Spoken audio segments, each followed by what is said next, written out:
গল্প ভালোবাসার জোছনায় তুমি আমি। লেখনীতে ইশরাত জাহান তানজিলা। গল্পের সূচনা পর্ব।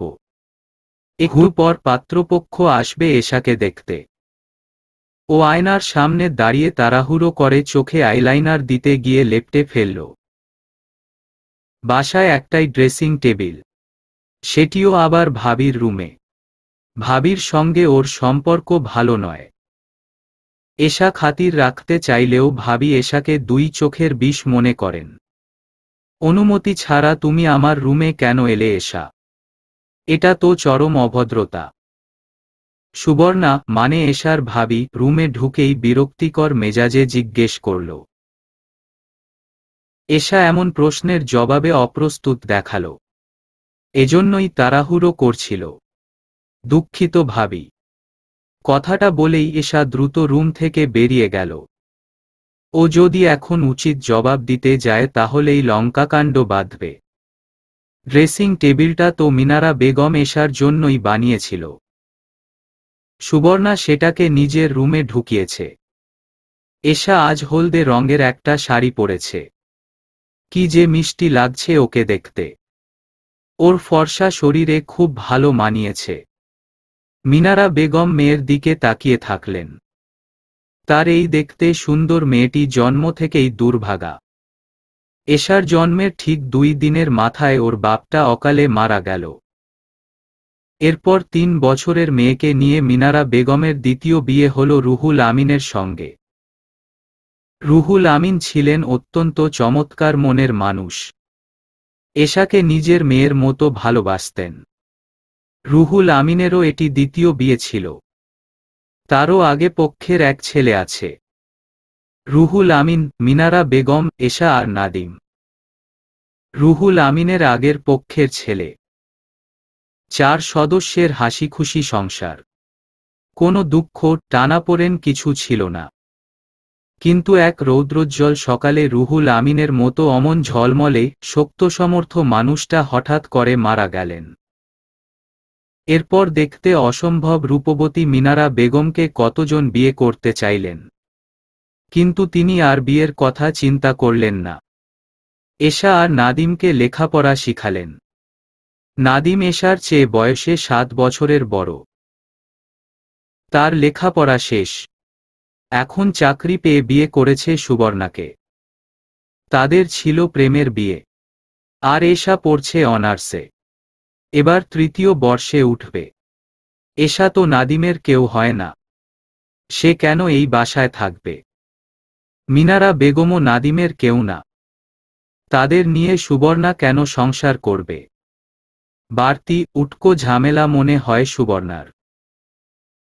কবে এই ফাও যন্ত্রণা থেকে রেহাই পাবে? এশাকে দেখতে কেবল পাত্রের মা আসলেন। মিনারা বেগম ধারণা করেছিলেন কম হলেও 3-4 জন আসবেন। তিনি সামান্য অবাক হলেন। ভদ্রমহিলার গা ভর্তি চকচকে স্বর্ণের গহনা। পরনে দামি জামদানি শাড়ি। চাল চলন বেশভূষায় আভিজাত্য নজরে পড়ে। তাকে দেখেই মিনারা বেগমের মনে হল সবকিছু জেনে তিনি এশাকে পছন্দ করবেন তো। ইস যদি করত। এশা তাহলে একটা ভালো ঘরের বউ হতো। মেয়েটার জীবনের দুঃখ ঘুচত। পাত্রের মা পলি বেগম শরবত হাতে নিয়ে গর্ব করে বললেন, আমার পরিবারে আমার কথাই শেষ কথা। যে কোনো বিষয়ে আমার একার সিদ্ধান্তই যথেষ্ট। এশা ধীর পায়ে হেঁটে এসে পলি বেগমের মুখোমুখি সোফাটায় বসল। পলি বেগম প্রথমেই জিজ্ঞেস করলেন, কোন ক্লাসে পড়ছো তুমি? এশা নিচু গলায় উত্তর দিল, এবার অনার্স 3য় বর্ষে। বাহ, অনেক লেখাপড়া করেছ। পলি বেগম এক পিস আপেলে কামড় বসালেন। পুরোটা একসঙ্গে খেলেন না। এশা খেয়াল করল ভদ্রমহিলার খাওয়ার কায়দাও আলাদা। তুমি কি বিয়ের পর আরও লেখাপড়া করতে চাও? বিয়ের পরে লেখাপড়া আমার বাড়িতে অ্যালাউ করি না। এশা প্রত্যুত্তর না করে মিনারা বেগমের দিকে তাকালেন। আর 2টা বছরই তো। এত দূর এসে লেখাপড়া কেউ ছাড়ে? পলি বেগম বাসায় ফিরে জানালেন মেয়ে তার পছন্দ হয়েছে, তবে বিয়ের পর লেখাপড়াটা আর করতে পারবে না। মিনারা বেগম দুশ্চিন্তায় পড়লেন। মেয়েটার একটা গতি করতে পারলেই তিনি বাঁচে। সুবর্ণার এত দুর্ব্যবহারের পরও মাটি কামড়ে এই বাসায় পড়ে আছে, কোথায়ও যাওয়ার নেই বলে। তবে বেশিদিন আর থাকা সম্ভব হবে না বোধ হয়। এর আগেই যদি এশার বিয়েটা দিতে পারত। সুবর্ণা দিন দিন মাত্রা ছাড়িয়ে যাচ্ছে। নাদিমও কোনো প্রতিবাদ করছে না। নাদিমের সাথে তাদের কোনো রক্তের সম্পর্ক নেই। সুবর্ণার সংসারে তারা বাড়তি ঝামেলা, এ কথা তো মিথ্যা নয়। মিনারা বেগম এশাকে জিজ্ঞেস করল, কি বলবো উনাদের? এশা ছোট্ট একটা নিঃশ্বাস ফেলে বলল, এত কষ্ট করে লেখাপড়া করে এই পর্যায়ে ছেড়ে দিব? লেখাপড়া করলেই কি তুই চাকরি পেয়ে যাবি? চাকরি পাওয়া তো এত সহজ না। এশা কিছু বলল না। মিনারা বেগম বললেন, কত ভালো সম্বন্ধ। উনারা ধনী পরিবার, নিজেদের বিরাট ব্যবসা আছে, ছেলেও শিক্ষিত, বিয়েতেও আমাদের থেকে কিছু নিবে না। এর চেয়ে কি ভালো সম্বন্ধ তোর জন্য আর পাব? আমাদের তো কিছুই নেই। কয়দিন পর বোধ হয় মাথা গোজার জায়গাও থাকবে না। মিনারা বেগমের চোখ ছলছল করছে। তিনি একটু পরই বোধ হয় কেঁদে ফেলবেন। এশা তার হাত ধরে সান্ত্বনা দিয়ে বলল, মন খারাপ করো না। আমি একটা ছোটখাটো চাকরি খুঁজছি, তাও মিলাতে পারছি না। সুবর্ণা আজ সকালে কি কাণ্ড করেছে জানিস? ওরা দুইজনে 4টা পরোটা বানিয়ে খেয়ে ফ্রিজটা লক করে বাইরে চলে গেছে। রান্নাঘরে গিয়ে দেখি সেখানেও সবকিছু আটকানো, এমনকি ময়দাটাও পর্যন্ত। আমি সকাল থেকে শুধু পানি খেয়েছি। এশা ওর ভ্যানিটি ব্যাগ থেকে একটা পাউরুটির প্যাকেট বের করল। অর্ধেকটা খাওয়া, এটা খেয়ে নাও। ভাবি এখনো আসেনি? না, আসেনি। কোথায় গিয়েছে তা তো বলে যায়নি। এশা অনেকক্ষণ বিমর্ষ মুখে বসে রইল। আচ্ছা, আমি যদি লেখাপড়া ছেড়ে বিয়েটা করে নিই তাতেই কি তোমার দুঃখ ঘুচবে? মেজ ভাইজান বলেছে তোকে বিয়ে দিয়ে তার বাসায় চলে যেতে। দুঃখ তো কোনো কালেই ঘুচে নাই রে মা। এশা বিয়েতে রাজি হল। পলি বেগম জানতেন রাজি হবে। মেয়েটার নেই কোনো ফ্যামিলি ব্যাকগ্রাউন্ড। সৎ বাপের আগের পক্ষের ছেলের সংসারে কোনো রকম খেয়ে পড়ে আছে। এত ভালো প্রস্তাব তারা পায়ে ঠেলবে কেমনে? পলি বেগম ছেলের বউ হিসেবে ছোট ঘরের সুন্দরী মেয়েই পছন্দ করেন। মাথা নিচু করে চলে তার সামনে। তার বড় 2 ছেলের বউ ছোট ঘরের। এত বছরেও তার মুখের উপর একটি কথা বলার দুঃসাহস করেনি। বিয়েতে ছেলের শ্বশুর বাড়ি থেকে 1 পয়সার সুতাও নেন না পলি বেগম। এই সংসারের সমস্ত কিছু তার নিজের থাকবে। ছেলের শ্বশুর বাড়ি থেকে এটা সেটা এনে বউদের দাপট বাড়ানোর মতো বোকা সে নয়। এশা ক্লান্ত চেহারায় টিউশন থেকে ফিরেছে। হাত ব্যাগটা বিছানার উপর রেখে বারান্দায় গিয়ে বসে রইল। এশা, কই তুই? মিনারা বেগমের গলা পাওয়া যাচ্ছে। এশা উত্তর দিল না। এই মুহূর্তে ওর গলা ছেড়ে কাঁদতে ইচ্ছে করছে। এখানে বসে আছিস তুই? ওই ছেলেটা নাকি তোর সাথে একটু দেখা করবে? এশা মিনারা বেগমের তাকিয়ে জিজ্ঞেস করল, কোন ছেলে? যার সাথে তোর বিয়ের কথা চলছে? কি যেন নাম বলল ছেলেটার? ভুলে গেলাম। এশা শুনেছে ছেলেটার নাম ফুয়াদ। তার ছবি টবি দেখেনি এখনো। উনার মায়ের সিদ্ধান্তই নাকি সব। তাহলে উনার আবার আমাকে আলাদা করে দেখার কি আছে? এত কথা বলিস না। তাড়াতাড়ি তৈরি হ। কোন জামাটা পরবি? মিনারা বেগম আলমারি খুলে এশার সবচেয়ে সুন্দর জামাটা বের করল। যদিও ওর তেমন বেশি সাজপোশাক নেই। গাঢ় সবুজ রঙের সালোয়ার কামিজে এশাকে দেখতে অপূর্ব সুন্দর লাগছে। এশার মন টানছে না, তবুও পা বাড়ালো গেটের দিকে। এটা বিয়ে নাকি একটু খেয়ে পড়ে বেঁচে থাকার চেষ্টা? এশাকে একটা রেস্টুরেন্টের সামনে যেতে বলা হয়েছে। ও বাসা থেকে বের হয়ে রিকশা ডাকল। বাইরে আজ এত কড়া রোদ। এশা বারবার ওড়না দিয়ে মুখের ঘাম মুছছে। রিকশা থেকে নেমে রেস্টুরেন্টের সামনে অপেক্ষারত কাউকে এশার চোখে পড়ল না। অনেকক্ষণ দাঁড়িয়ে থেকে এদিক ওদিক তাকাল। ছেলেটার কাছে তো ওর ফোন নম্বর দেওয়া হয়েছে। সে এখানে আসলে নিশ্চয়ই কল দিত। তার মানে আসেনি। ঘণ্টা খানেক দাঁড়িয়ে থাকার পর এশার এবার কান্না পেল। এই জলে ভাসা পদ্মর মতো জীবনটাকে একটু ঠাঁই পাওয়ানোর জন্য লেখাপড়া শেষ করে চাকরি করতে চেয়েছিল। কিন্তু সৃষ্টিকর্তা কেন ওকে এই দুর্দশার জীবন দিল? এশা চোখ মুছে কান্না চাপানোর চেষ্টা করে। এখানে দাঁড়িয়ে বোকার মতো কাঁদলে মানুষজন কি ভাববে? আপনি কি এশা?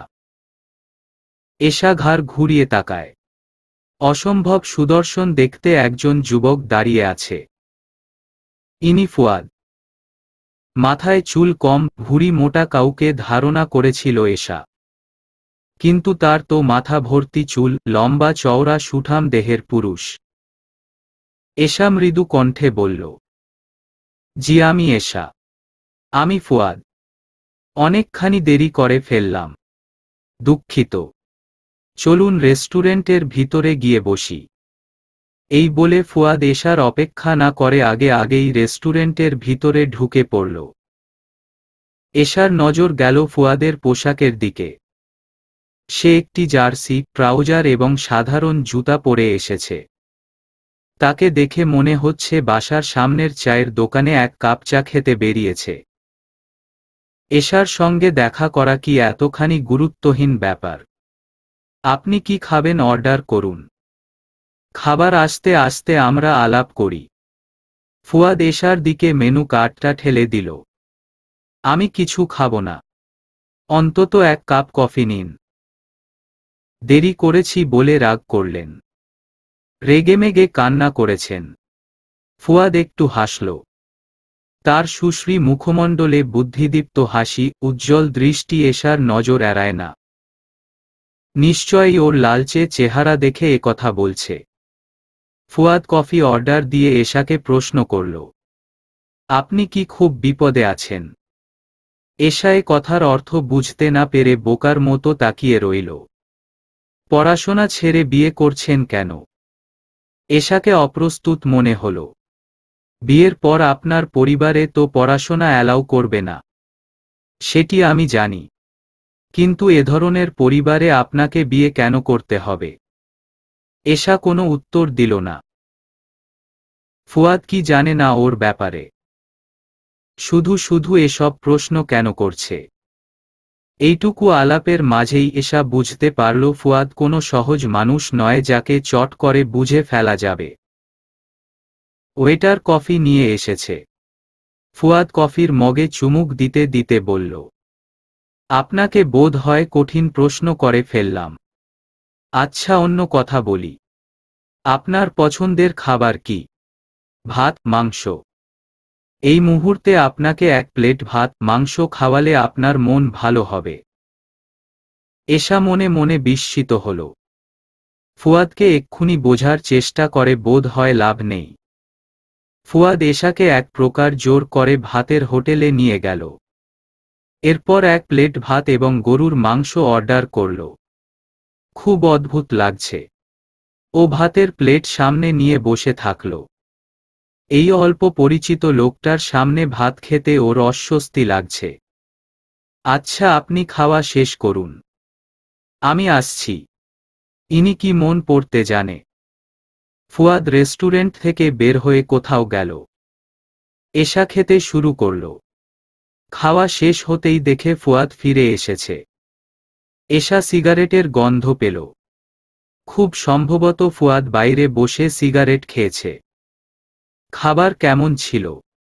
ভালো। আপনি যেন কিসে পড়ছেন? থার্ড ইয়ারে নাকি ফোর্থ ইয়ারে? থার্ড ইয়ারে। অনার্স শেষ করতে চান? এত দূর এসে কি কেউ লেখাপড়া ছাড়তে চায়? আসলেই বিপদে পড়ে বিয়েতে রাজি হয়েছি। সৎ বাপের আগের পক্ষের ছেলের সংসারে আর থাকা সম্ভব হচ্ছে না। একটু ভালো খেয়ে পড়ে থাকার জন্য রাজি হয়েছি।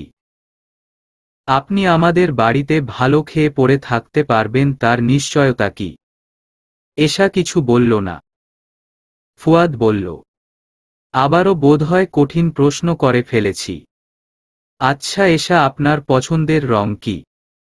সাদা। ঠিক আছে, আপনি তাহলে এখন বাসায় চলে যান। এশা টেবিল ছেড়ে উঠে ব্যাগটা হাতে নিয়ে দাঁড়িয়ে ফুয়াদের দিকে আরেকবার তাকালো। লোকটার মানুষকে আকর্ষণ করার অসম্ভব ক্ষমতা আছে। এশাও আকর্ষণ বোধ করছে। এশা শুনুন, শুধু ভালো খেয়ে পড়ে বেঁচে থাকার জন্য বিয়ে করতে হবে না। আমি আপনাকে পড়াশোনা শেষ করাবো। আনন্দ নিয়ে এবার বিয়েটা করুন।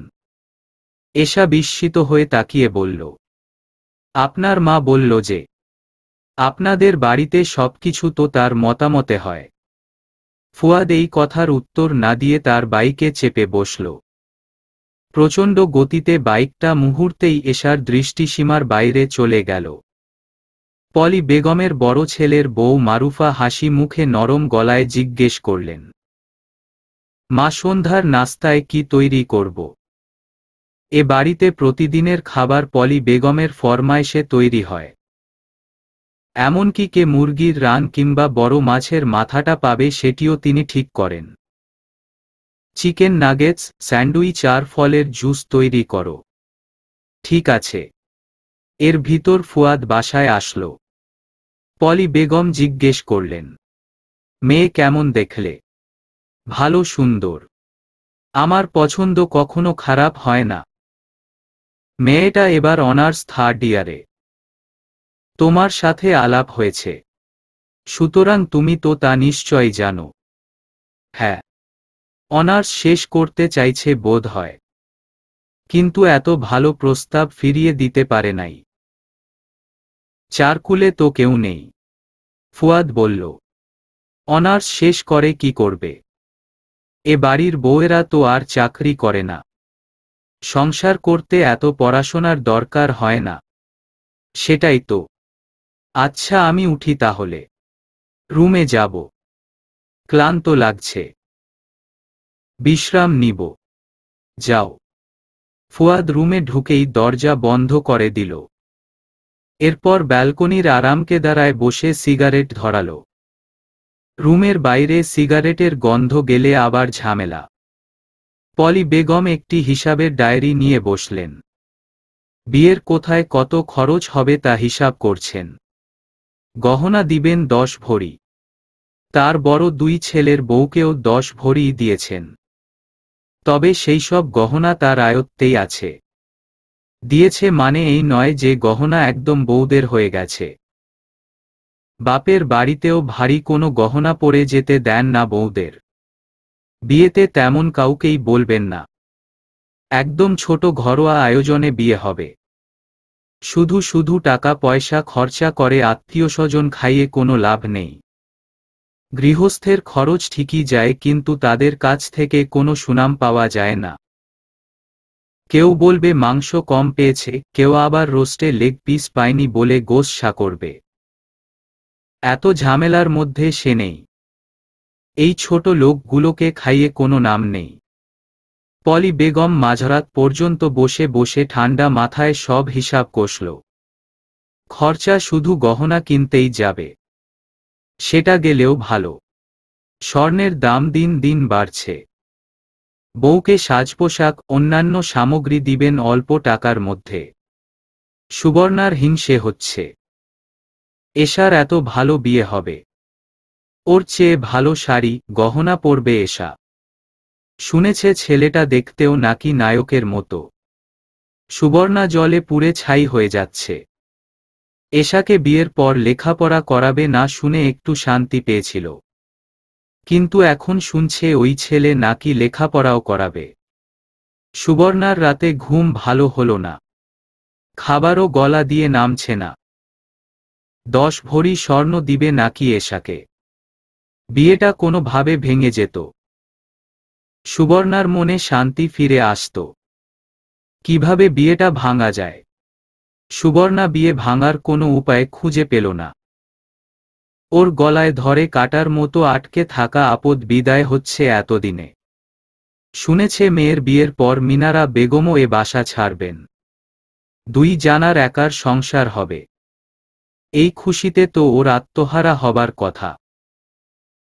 কিন্তু কোথায়ও যেন ভাটা পড়েছে। এশার যদি একটা ছোট ঘরে বিয়ে হতো তাহলে ওর ঈর্ষাকাতর মন শান্তি পেত। আজ বিয়ে। ঘরোয়া পরিবেশে অতি সামান্য আয়োজন। বরযাত্রীও এসেছে মাত্র 12 জন। বরকে বাদ দিয়ে 11 জন। বাইরের কেউ না। ফুয়াদের 2 ভাই ভাবি, একমাত্র বোন, দুলাভাই এবং তাদের বাচ্চা কাচ্চা। এশার শ্বশুর বাড়ি থেকে 10 ভরি গহনা এনেছে শুনে আশেপাশে কিরকম সাড়া পড়ে গেল। কিন্তু বিয়ের অন্যান্য সাজপোশাক সে তুলনায় খুব সাধারণ মনে হচ্ছে। এগুলো স্বর্ণ নাকি ইমিটেশন? যাদের এত গহনা দেওয়ার অর্থ আছে তারা সাজপোশাকও নিশ্চয়ই জাঁকজমক দিবে। আশপাশ থেকে এ ধরনের কথা শোনা গেল। এটা পলি বেগমের বুদ্ধি। দামি সাজপোশাক কিনে টাকা নষ্ট করতে চাননি তিনি। গহনা দিলে লোকসান নেই, এর ভ্যালু সারা জীবন থাকবে। এছাড়াও ছেলের বিয়ে কোনো বড় পরিবারে দিচ্ছে না যে দামি জিনিসপত্র দিতে হবে। বিকালে বিয়ে হলো। কিরকম অবাস্তব মনে হচ্ছে। এশা ধাতস্থ হতে পারছে না। জীবনটা এবার একটু সহজ হবে তো। অজ্ঞাত আশঙ্কা, ভয় ওকে বিমর্ষ করে দিচ্ছে ক্রমশ। চোখের পানিতে সাজ নষ্ট হয়ে যাচ্ছে। ও শুধু মনে মনে প্রার্থনা করতে থাকে, আল্লাহ জীবনটা এবার যেন একটু সহজ হয়।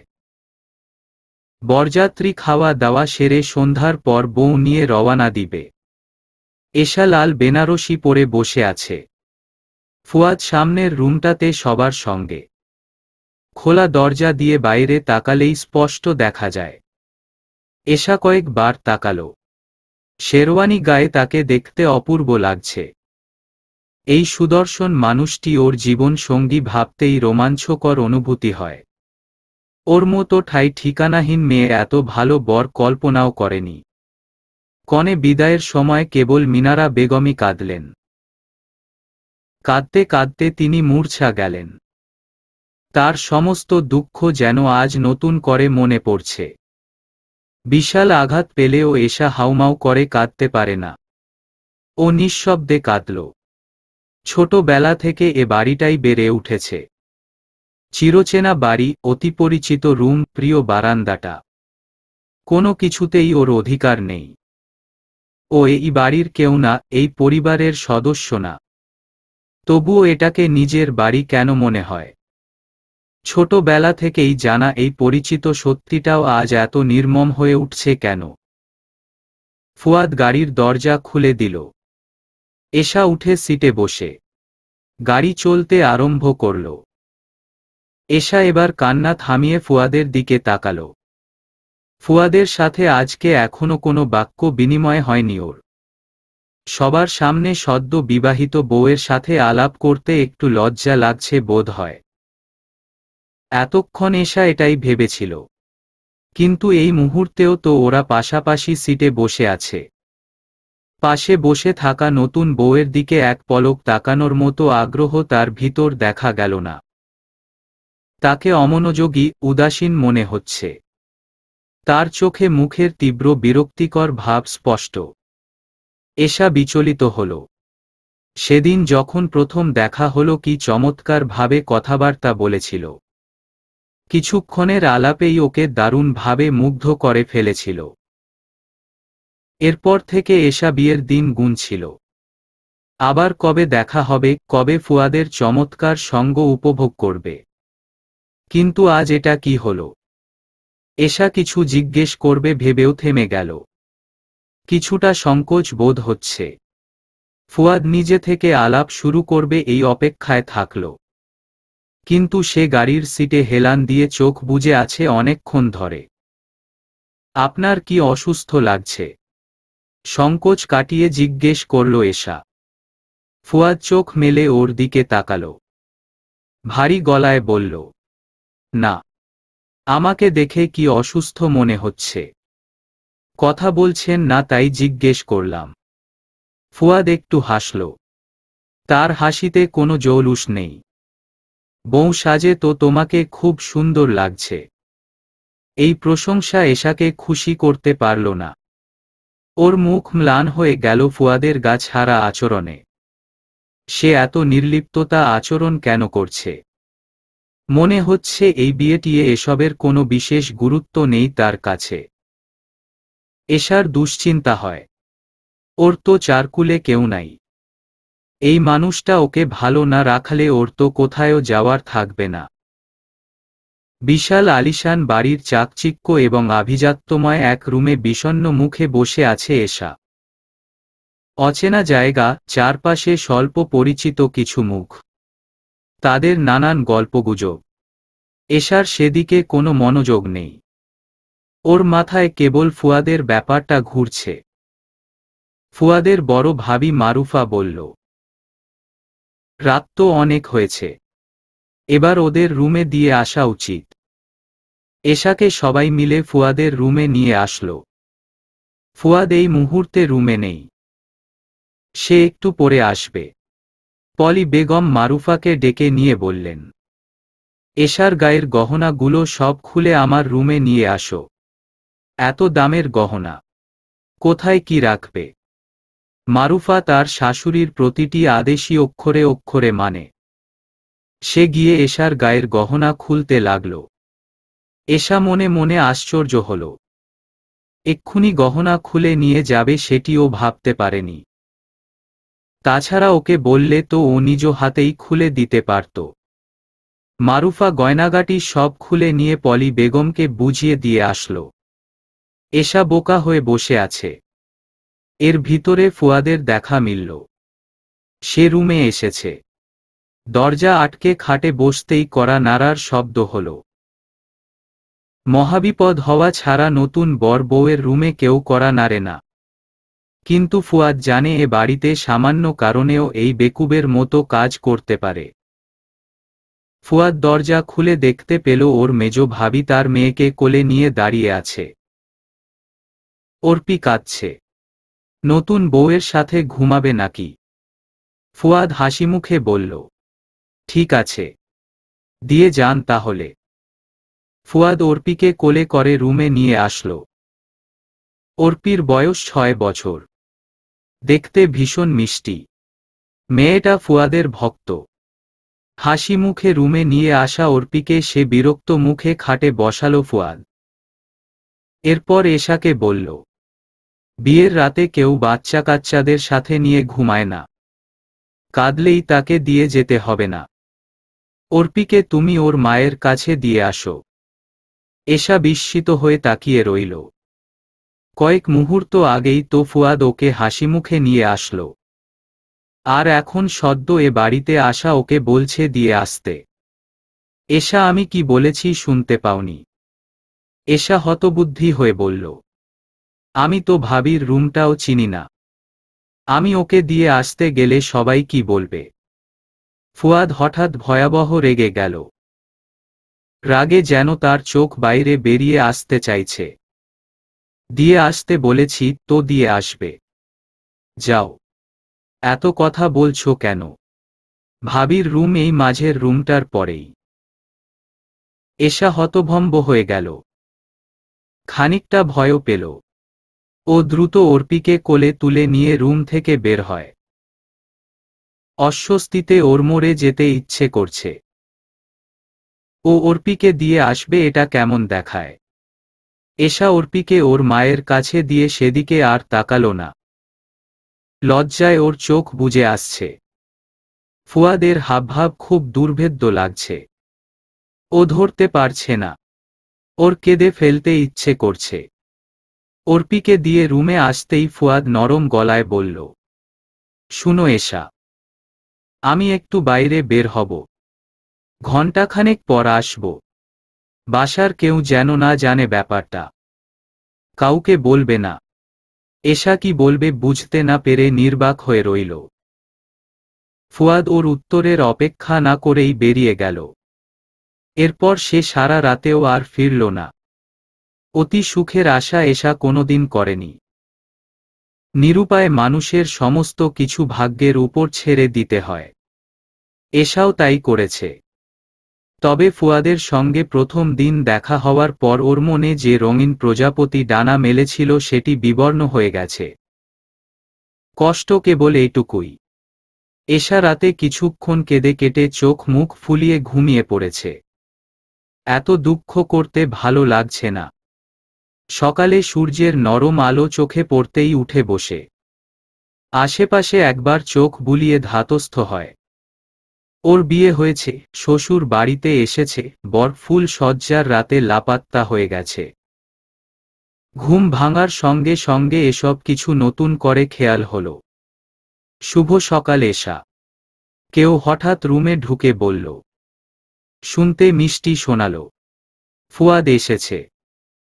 এশা তার দিকে তাকায়। তাকে দেখতে কিছুটা উদ্ভ্রান্তের মতো দেখাচ্ছে। এগুলো ফুলদানিতে রাখো তো, তাজা ফুলের ঘ্রাণ আমার খুব পছন্দের। ফুয়াদ এশার হাতে অনেকগুলো তাজা ফুল ধরিয়ে দিল। সে এগুলো বাইরে থেকে নিয়ে এসেছে। এশা কোনো প্রশ্ন না করে স্বাভাবিকভাবেই সেগুলো ফুলদানিতে রাখতে লাগল। আমি তোমাকে অনেকগুলো ফুলগাছের টব এনে দিব, ব্যালকনিতে লাগাবে, বাতাসের সঙ্গে রুমে ঘ্রাণ আসবে। এশা মাথা নাড়িয়ে হ্যাঁ বলে। এই মুহূর্তে ফুয়াদের কথাবার্তা শুনে মনে হচ্ছে ওদের দীর্ঘদিনের সংসারে নিত্যনৈমিত্তিক আলাপ চলছে। এশা চূড়ান্ত বিস্মিত হলেও প্রকাশ করে না। এই লোক পাগল নয়, অত্যন্ত সুচতুর এবং বুদ্ধিমান। যা করছে নিশ্চয়ই সজ্ঞানেই করছে। আমি অনুমতি ছাড়াই তোমাকে তুমি বলে সম্বোধন করছি। বউকে তুমি বলতে কি অনুমতির প্রয়োজন হয়? আমার জানা নেই।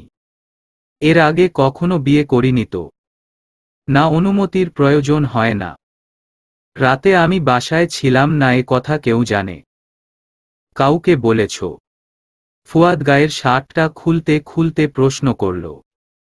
এশা বলল, না, জানে না।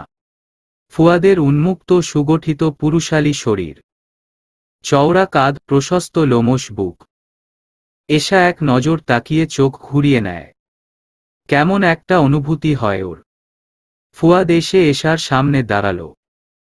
যন্ত্রণায় কপাল কুঁচকে বলল, আমার প্রচণ্ড মাথা ধরে আছে, চুলগুলো একটু টেনে দাও। ফুয়াদের নিঃসংকোচ চাওয়া। সদ্য বিবাহিত বউকে রেখে সারা রাত বাইরে থাকা যেন সাধারণ ব্যাপার।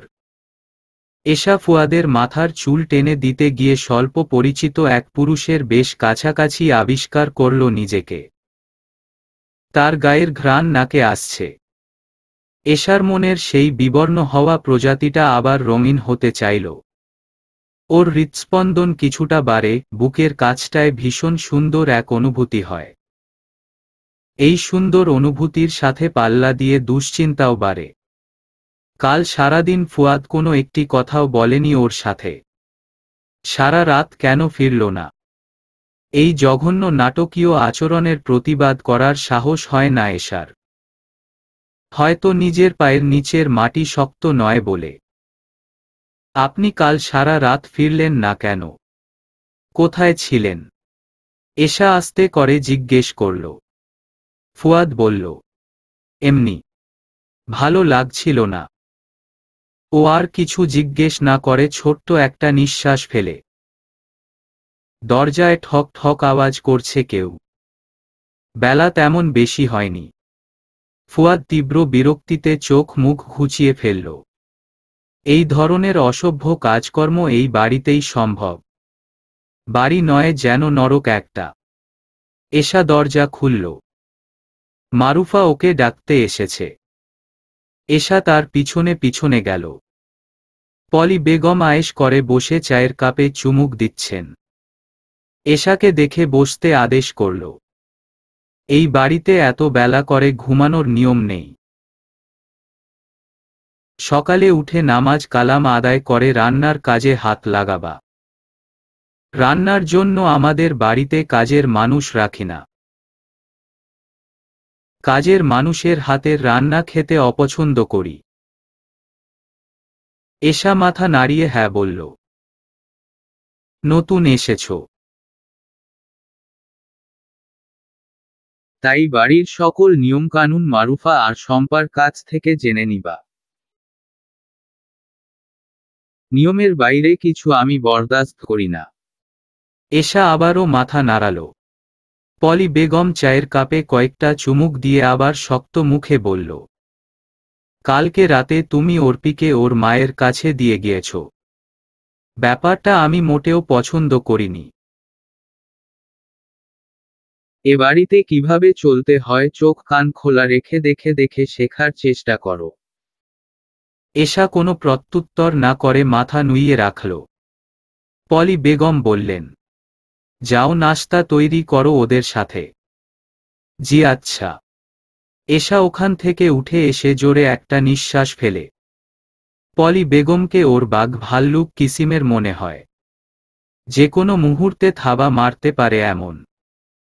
ফুয়াদের মেজ ভাবি শম্পা এশাকে রান্নাঘরের সমস্ত কিছু দেখিয়ে দিতে লাগল। নাস্তায় কি কি পদ তৈরি করতে হবে তাও বলে দিল। মারুফা ওকে জিজ্ঞেস করল, পারবে তো সব ভালোভাবে করতে? হ্যাঁ পারব। ঠিক আছে, করো দেখি তাহলে। এশা ভেবেছিল ওরা 3 জনে মিলে নাস্তা তৈরি করবে, কিন্তু মারুফা আর শম্পা কোনো কাজে হাত লাগাল না। তারা রান্নাঘরে দাঁড়িয়ে গল্প করছে আর ওকে ফরমাশ দিচ্ছে।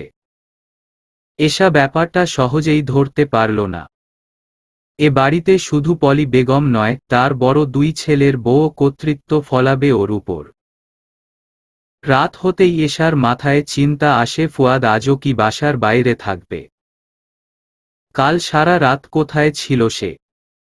অন্য কোনো সম্পর্ক আছে তার? ফুয়াদ রুমের ব্যালকনির রেলিংয়ে হেলান দিয়ে দাঁড়িয়ে আছে। তার আঙ্গুলের ফাঁকে সিগারেট, ঠোঁট দিয়ে ধোঁয়া ছাড়ছে। একটানা কয়েকটা সিগারেট শেষ করে রুমে এসে এশাকে বলল, তোমার বিয়ের শাড়িটা ভালো হয়নি। তোমার জন্য সাদা একটা জামদানি এনেছি, আলমারিতে রাখা। ওটা পরো। তোমার তো সাদা রং পছন্দ। বাসি ফুল সজ্জা সেরে ফেলি আজ। এশা অবিশ্বাস্য দৃষ্টিতে তাকায়। আলমারি খুলে সত্যি একটা জামদানি শাড়ি পেল। সাদা জমিনে সোনালি জরির কাজ, অসম্ভব সুন্দর দেখতে। ফুয়াদের মনে চেয়েছে বলে আজ জামদানি এনে আহ্লাদ করছে। কাল মন পরিবর্তন হলে আবার নিশ্চয়ই কথা বলবে না। কোন মানুষটা আসলে সে? গতকালের নাকি আজকের? এশা শাড়িটি হাতে উন্মনা হয়ে দাঁড়িয়ে থাকে। এরপর ও ভীষণ যত্ন করে শাড়িটি গায়ে জোড়ালো। খুশিতে ওর মন পুলকিত হয় চঞ্চল ঝর্ণার মতো। আবার ফুয়াদের মন পরিবর্তন হবে, আবার সে কিরকম আচরণ করবে, এই মুহূর্তে ও সব আর ভাবতে ইচ্ছে করল না। ও শাড়ি পরে ফুয়াদের সামনে এসে দাঁড়াল।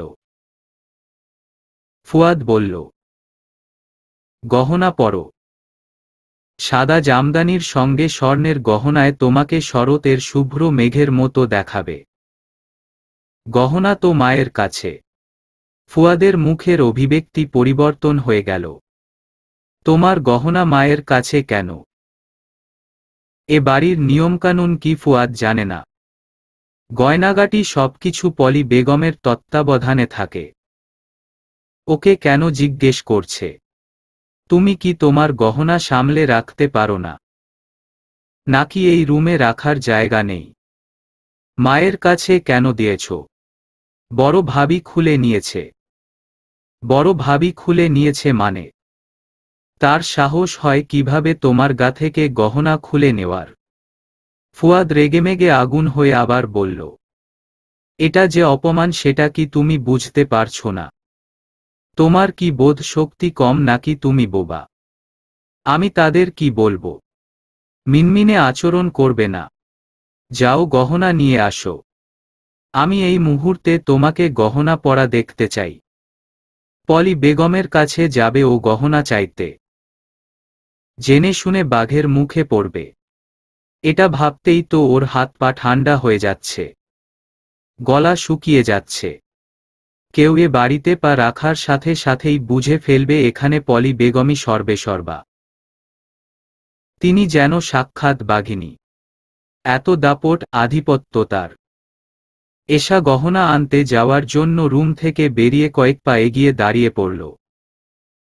ওর বুকের ভেতরটা এমন ভাবে ধুকপুক করছে যেন হৃদযন্ত্রটা বিকল হয়ে যাবে। ফুয়াদ নিজে গিয়ে আনতে পারে না গহনা। ওকে কেন পাঠাচ্ছে? এ বাড়ির অন্য সবার মতোই সে ও তো মায়ের প্রতি অনুগত। তার সকল আদেশ নিষেধ মেনে চলার ক্ষমতা আছে। তাহলে পলি বেগমের কাছে গহনা থাকা নিয়ে সে এমন প্রতিক্রিয়া কেন করছে? এসব হেয়ালির মানে বুঝতে পারছে না এশা। দাঁড়িয়ে আছো কেন এভাবে? কতক্ষণ ধরে যেতে বলছি তোমাকে? আবার গিয়ে বলো না যে আমি গহনা চেয়ে পাঠিয়েছি। এসব মেয়েদের ব্যাপারে আমাকে জড়িয়েও না। তোমার গহনা তোমার কাছে থাকা উচিত, সেজন্য আনবে। পিছন থেকে ডেকে বলল ফুয়াদ। এশা এই কথার কোনো প্রত্যুত্তর না করে পলি বেগমের রুমের দিকে হাঁটা শুরু করল। এই মুহূর্তে ওর মনে হচ্ছে ফুয়াদের অন্য কোনো পছন্দ আছে। সে বোধ হয় ওকে দিয়ে এসব কাণ্ড করিয়ে পলি বেগমের হাতে ওর প্রাণটা নাশ করাতে চাচ্ছে। তাহলে তার রাস্তা পরিষ্কার হবে। পলি বেগম খাটের উপর বসে আছেন। তার চোখে ভারী চশমা, হাতে প্রতিদিনের হিসাবের ডায়েরিটা। সেটির দিকে তাকিয়ে থেকেই এশাকে জিজ্ঞেস করল, কিছু বলবে? ওর এই মুহূর্তে মনে হচ্ছে তার কাছে গহনা চাওয়ার চেয়ে মরে যাওয়া সহজ ব্যাপার। তীব্র সংকোচে ভয়ে ভয়ে মুখে এশা বলল, মা আমি শাড়ির সঙ্গে একটু গহনা পরতে চাচ্ছিলাম। পলি বেগম এবার ভালোভাবে চোখ তুলে তাকালেন এশার দিকে। প্রথমেই ওর পরনের সাদা চকচকে জামদানিটা নজরে পড়ল। এই শাড়ি তো ওকে বিয়েতে দেয়নি। শাড়ি কোথায় পেয়েছ তুমি? বউকে শাড়ি কিনে দেওয়ার জন্যও কি এ বাড়ির ছেলেরা মায়ের থেকে অনুমতি নেয়? তা না হলে পলি বেগম এভাবে জিজ্ঞাসা করছেন কেন? আপনার ছেলে এনেছে। বাহ, বেশ সুন্দর দামি শাড়ি। বাসায়ও কি এভাবে দামি শাড়ির সঙ্গে স্বর্ণ গহনা পরতে? এশার মুখটা ছোট হয়ে গেল। পলি বেগম ওকে কৌশলে অপমান করছেন।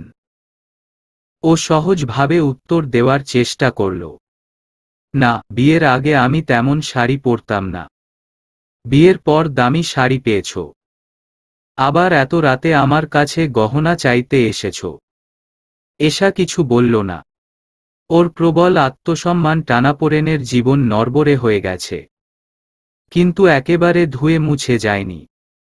অপমানে ওর কেঁদে ফেলতে ইচ্ছে করছে। মানুষ যত পায় তত চায়, বিড়বিড় করে বললেন পলি বেগম। এরপর বিরক্ত মেজাজে খাট থেকে নেমে নিজের রুমের দক্ষিণ কোণে বেশ যত্নে রাখা লোহার ভারী সিন্দুকটা খুললেন। এই সিন্দুকখানা তার নানার আমলের। নানার স্মৃতি হিসাবে তিনি এটি রেখে দিয়েছেন। পলি বেগম সিন্দুক থেকে সব সময় পরার মতো সাধারণ কিছু গহনা বের করে এশার হাতে দিল। ফুয়াদ তো ওকে ওর সমস্ত গহনা নেওয়ার জন্য পাঠিয়েছে। এই মুহূর্তে সেটা বলার কথা ভাবতেও এশার কলিজা কাঁপছে। ও পারবে না বলতে। তাতে যদি ফুয়াদ ওকে খুন করে ফেলে, করুক। এশা থমথমে মুখে রুমে গেল। ফুয়াদ ওকে আর ঘাটালো না। ওর দিকে তাকিয়ে মনে মনে হাসল। এরপর ওকে কাছে টেনে নিল। এশা নিজের সর্বস্ব উজাড় করে দিল। কিন্তু ফুয়াদের স্পর্শে কোনো প্রেম খুঁজে পেল না। এ যেন কেবলই শারীরিক চাহিদা। 2 দিনের পরিচয় থেকে প্রেম খোঁজা নিজের বোকামি কিনা বুঝতে পারল না। তবে এইটুকু পরিষ্কারভাবে বুঝতে পারছে যে ওর সঙ্গে পাশের বালিশের মানুষটার মনের দূরত্ব এক পৃথিবী। পলি বেগম ছিলেন ধনী বাপের একমাত্র মেয়ে। তার আর কোনো ভাই বোন নেই। মনসুর উদ্দিন ধুমধাম করে মেয়ের বিয়ে দিয়েছিলেন তার চেয়েও ধনী পরিবারে। কিন্তু পলি বেগমের আচার ব্যবহারের কারণে সেই সংসার টিকল না। আশেপাশের সকলের উপর আধিপত্য বিস্তার করা, কর্তৃত্ব ফলানোর অদ্ভুত নেশায় মত্ত তিনি। পলি বেগমের প্রথম সংসার ভাঙার পর মনসুর উদ্দিন সিদ্ধান্ত নিলেন তার একমাত্র মেয়েকে দ্বিতীয়বার বিয়ে দিয়ে শ্বশুর বাড়ি পাঠাবেন না। বৃদ্ধ বয়সের একাকিত্বর কথা চিন্তা করে তিনি মেয়ের দ্বিতীয় বিয়ের জন্য এমন পাত্র খুঁজলেন যে ঘর জামাই থাকতে রাজি। কোনো ধনী পরিবারের সুপাত্র এই প্রস্তাবে রাজি হলেন না। মধ্যবিত্ত পরিবারের অনেক ছেলেই অর্থ সম্পদের লোভে পড়ে রাজি হল। তাদের ভিতর শফিক আহমেদকে মনসুর উদ্দিন পছন্দ করলেন। অর্থবিত্ত কম থাকলেও শিক্ষিত, রুচিশীল, মার্জিত। তিনি এমন পাত্রই খুঁজলেন। ফুয়াদের বাবা শফিক আহমেদের তেমন কোনো আধিপত্য নেই এই সংসারে। এমনকি নিজের মা, বোনকে এ বাড়িতে 2 বেলা খাওয়ানোর জন্য পলি বেগমের অনুমতির দরকার হয়। মনসুর উদ্দিন গত হয়েছেন। তার সমস্ত সম্পত্তি পলি বেগম পেয়েছেন।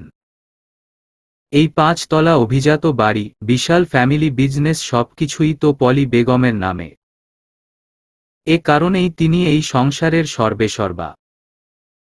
তার কথা সকলে মেনে চলতে বাধ্য। পলি বেগম সবচেয়ে বেশি আনন্দ পান মানুষের উপর কর্তৃত্ব ফলিয়ে এবং বছরের পর বছর ধরে তিনি সেটাই করছেন। তার প্রায়ই আফসোস হয়, ইস, তিনি যদি মুঘল সম্রাজ্ঞী নূর জাহান হতেন। আরও কত ক্ষমতা থাকত তার। বাইরে সবে ভোরের আলো ফুটছে। এশা চোখ খুলে দেখল ফুয়াদ পাশে নেই। এত সকালে সে কোথায় যায় কে জানে। পলি বেগম ঘুম থেকে উঠতেই শম্পা চা নিয়ে হাজির হয়। চায়ে চিনি বেশি হয়েছে। পলি বেগম বিরক্ত হয়ে তাকিয়ে বললেন, তোমার বাপের মাথা বানাইছ, এত চিনি দিয়েছ কেন? শম্পা দ্রুত আরেক কাপ চা করে নিয়ে আসে। ওদিকে অর্পি কাঁদছে। তার কান্না থামানোর চেয়ে পলি বেগমের জন্য নতুন করে চা বানানো গুরুত্বপূর্ণ। পলি বেগম চায়ের কাপে চুমুক দিতে দিতে বললেন, তুমি আর মারুফা আগামী 1 সপ্তাহ বাসার কোনো কাজ করবে না। তাহলে কাজ কে করবে? এশা করবে। মেয়েটার হাবভাব আমার ভালো লাগছে না। বিয়ের আগে তো ভালোই দেখছিলাম। শম্পা মনে মনে খুব খুশি হল। আগামী 1 সপ্তাহ শান্তিতে কাটবে। বাসায় মানুষ 11 জন। একা একা সকালের নাস্তা বানাতেই এশার শ্বাস গরম হয়ে গেল। নাস্তা বানানোর পর পলি বেগম ওকে ডেকে দুপুরের রান্নার তালিকা ধরিয়ে দিলেন। এত কাজ একা এশা কখনো করেনি। এত মানুষের রান্না। মারুফা আর শম্পা কেন কোনো কাজ করছে না এই প্রশ্ন করার দুঃসাহস ওর নেই। এশা রান্নাঘরে এসে কিছুক্ষণ দাঁড়িয়ে থাকল। কোনটা যে আগে শুরু করবে বুঝতে পারছে না। এখন থেকে কি বাসার সব কাজ ওর একা করতে হবে? ফুয়াদ বাসায় এসে দেখল এশা রান্নাঘরে একা সমস্ত কাজ করছে। ও গিয়ে জিজ্ঞেস করল, কি ব্যাপার? তুমি একা কেন? বড় ভাবি, মেজো ভাবি? জানি না। জানো না মানে? তুমি একা কাজ করছো কেন? তুমি কি একা খাবে? ফুয়াদ আজ আবার ওকে বেকায়দায় ফেলতে চাচ্ছে। এশা জোরালো গলায় বলল, সমস্যা নেই, আমি পারব। আমার সমস্যা আছে। মাকে গিয়ে বলো তুমি একা এত কাজ করতে পারবে না। পারবো আমি। তুমি নাকি পড়াশোনা করবে? অনার্স শেষ করবে? তুমি যদি এভাবে মুখ বুজে সব কাজ একা করা শুরু করো তাহলে কিন্তু সব তোমার উপরই চাপিয়ে দিবে। পড়াশোনার জন্য কোনো সময় পাবে না। এই বলে ফুয়াদ চলে গেল। এশা অনেকক্ষণ যাবৎ ব্যাপারটা ভেবে পলি বেগমের কাছে গিয়ে বলল, মা, এত কাজ আমি একা করতে পারছি না। ভাবিদের বলুন আমাকে সহযোগিতা করতে। পলি বেগম চোখ বের করে তাকিয়ে থাকলেন এশার দিকে। তার ভ্রুজোড়া কুঁচকে আছে। এশার সাহস দেখে পলি বেগম চূড়ান্ত অবাক হয়। মারুফা আর শম্পা তো আজ পর্যন্ত এ ধরনের কথা বলার সাহস করেনি। তিনি যা বলেছেন অক্ষরে অক্ষরে মেনে চলেছে। আর এই মেয়ে কাল এসে আজই কিনা। রাগে পলি বেগমের মাথাটা ঝিমঝিম করে উঠল। তবুও তিনি ঠান্ডা মেজাজে বলার চেষ্টা করলেন, তোমাকে যেটা বলেছি সেটা করো। এত কথা বলো কেন তুমি? এশা নিচু গলায় বলল, এত রান্না একা করতে করতে তো বিকাল হয়ে যাবে। এবার পলি বেগমের গলায় ক্রোধ প্রকাশ পেল। তুমি একাই দুপুরের মধ্যে সব রান্না শেষ করবে এবং আজ থেকে প্রতিদিনই তুমি একা রান্না করবে। এশা কোনো উত্তর দিল না। পলি বেগমের মুখে মুখে তর্ক করার সাহস ওর নেই। এ বাড়িতে যদি আমার কথা মেনে চলতে না পারো তাহলে বাপের বাড়ি চলে যাও। তোমার তো অবশ্য বাপের বাড়িও নেই। এশার চোখ ছলছল করছে। এই মুহূর্তে ওর মনে হচ্ছে এর চেয়ে যদি গরিব পরিবারের অল্প শিক্ষিত কাউকে বিয়ে করত তাও একটু শান্তিতে থাকতে পারত। এত প্রাচুর্য আভিজাত্য দিয়ে কি হবে? এখানে একটু শান্তিতে নিঃশ্বাসও ফেলা যায় না। এশা আর কোনো কথা না বাড়িয়ে ওখান থেকে চলে আসলো। এরপর সব রান্নাবান্না একাই করতে লাগল। কিন্তু ওর এত দুঃখ হচ্ছে। চোখ দিয়ে ঝরোঝরো করে জল গড়াতে লাগল।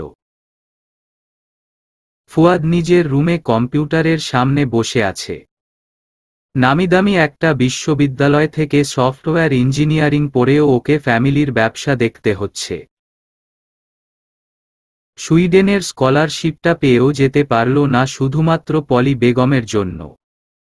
ওর সাথের বন্ধু বান্ধব নিজের পছন্দ মতো বিয়ে করে দেশ বিদেশে ঝকঝকে জীবন কাটাচ্ছে। আরও আটকে রয়েছে কি এক বিচ্ছিরি আটপৌরে জীবনে, যে জীবন ও কখনোই চায়নি। এই ব্যবসা, এই পরিবার, কোনো কিছুর প্রতি আগ্রহ খুঁজে পায় না ফুয়াদ। এশা মেয়েটা দেখতে সুন্দর, মাঝে মাঝে ভালো লাগে। কিরকম মিনমিনে স্বভাবের মেয়েটা। চারকুলে কেউ নেই বলে হয়তো কোনো কিছুর প্রতিবাদ করার সাহস করে না।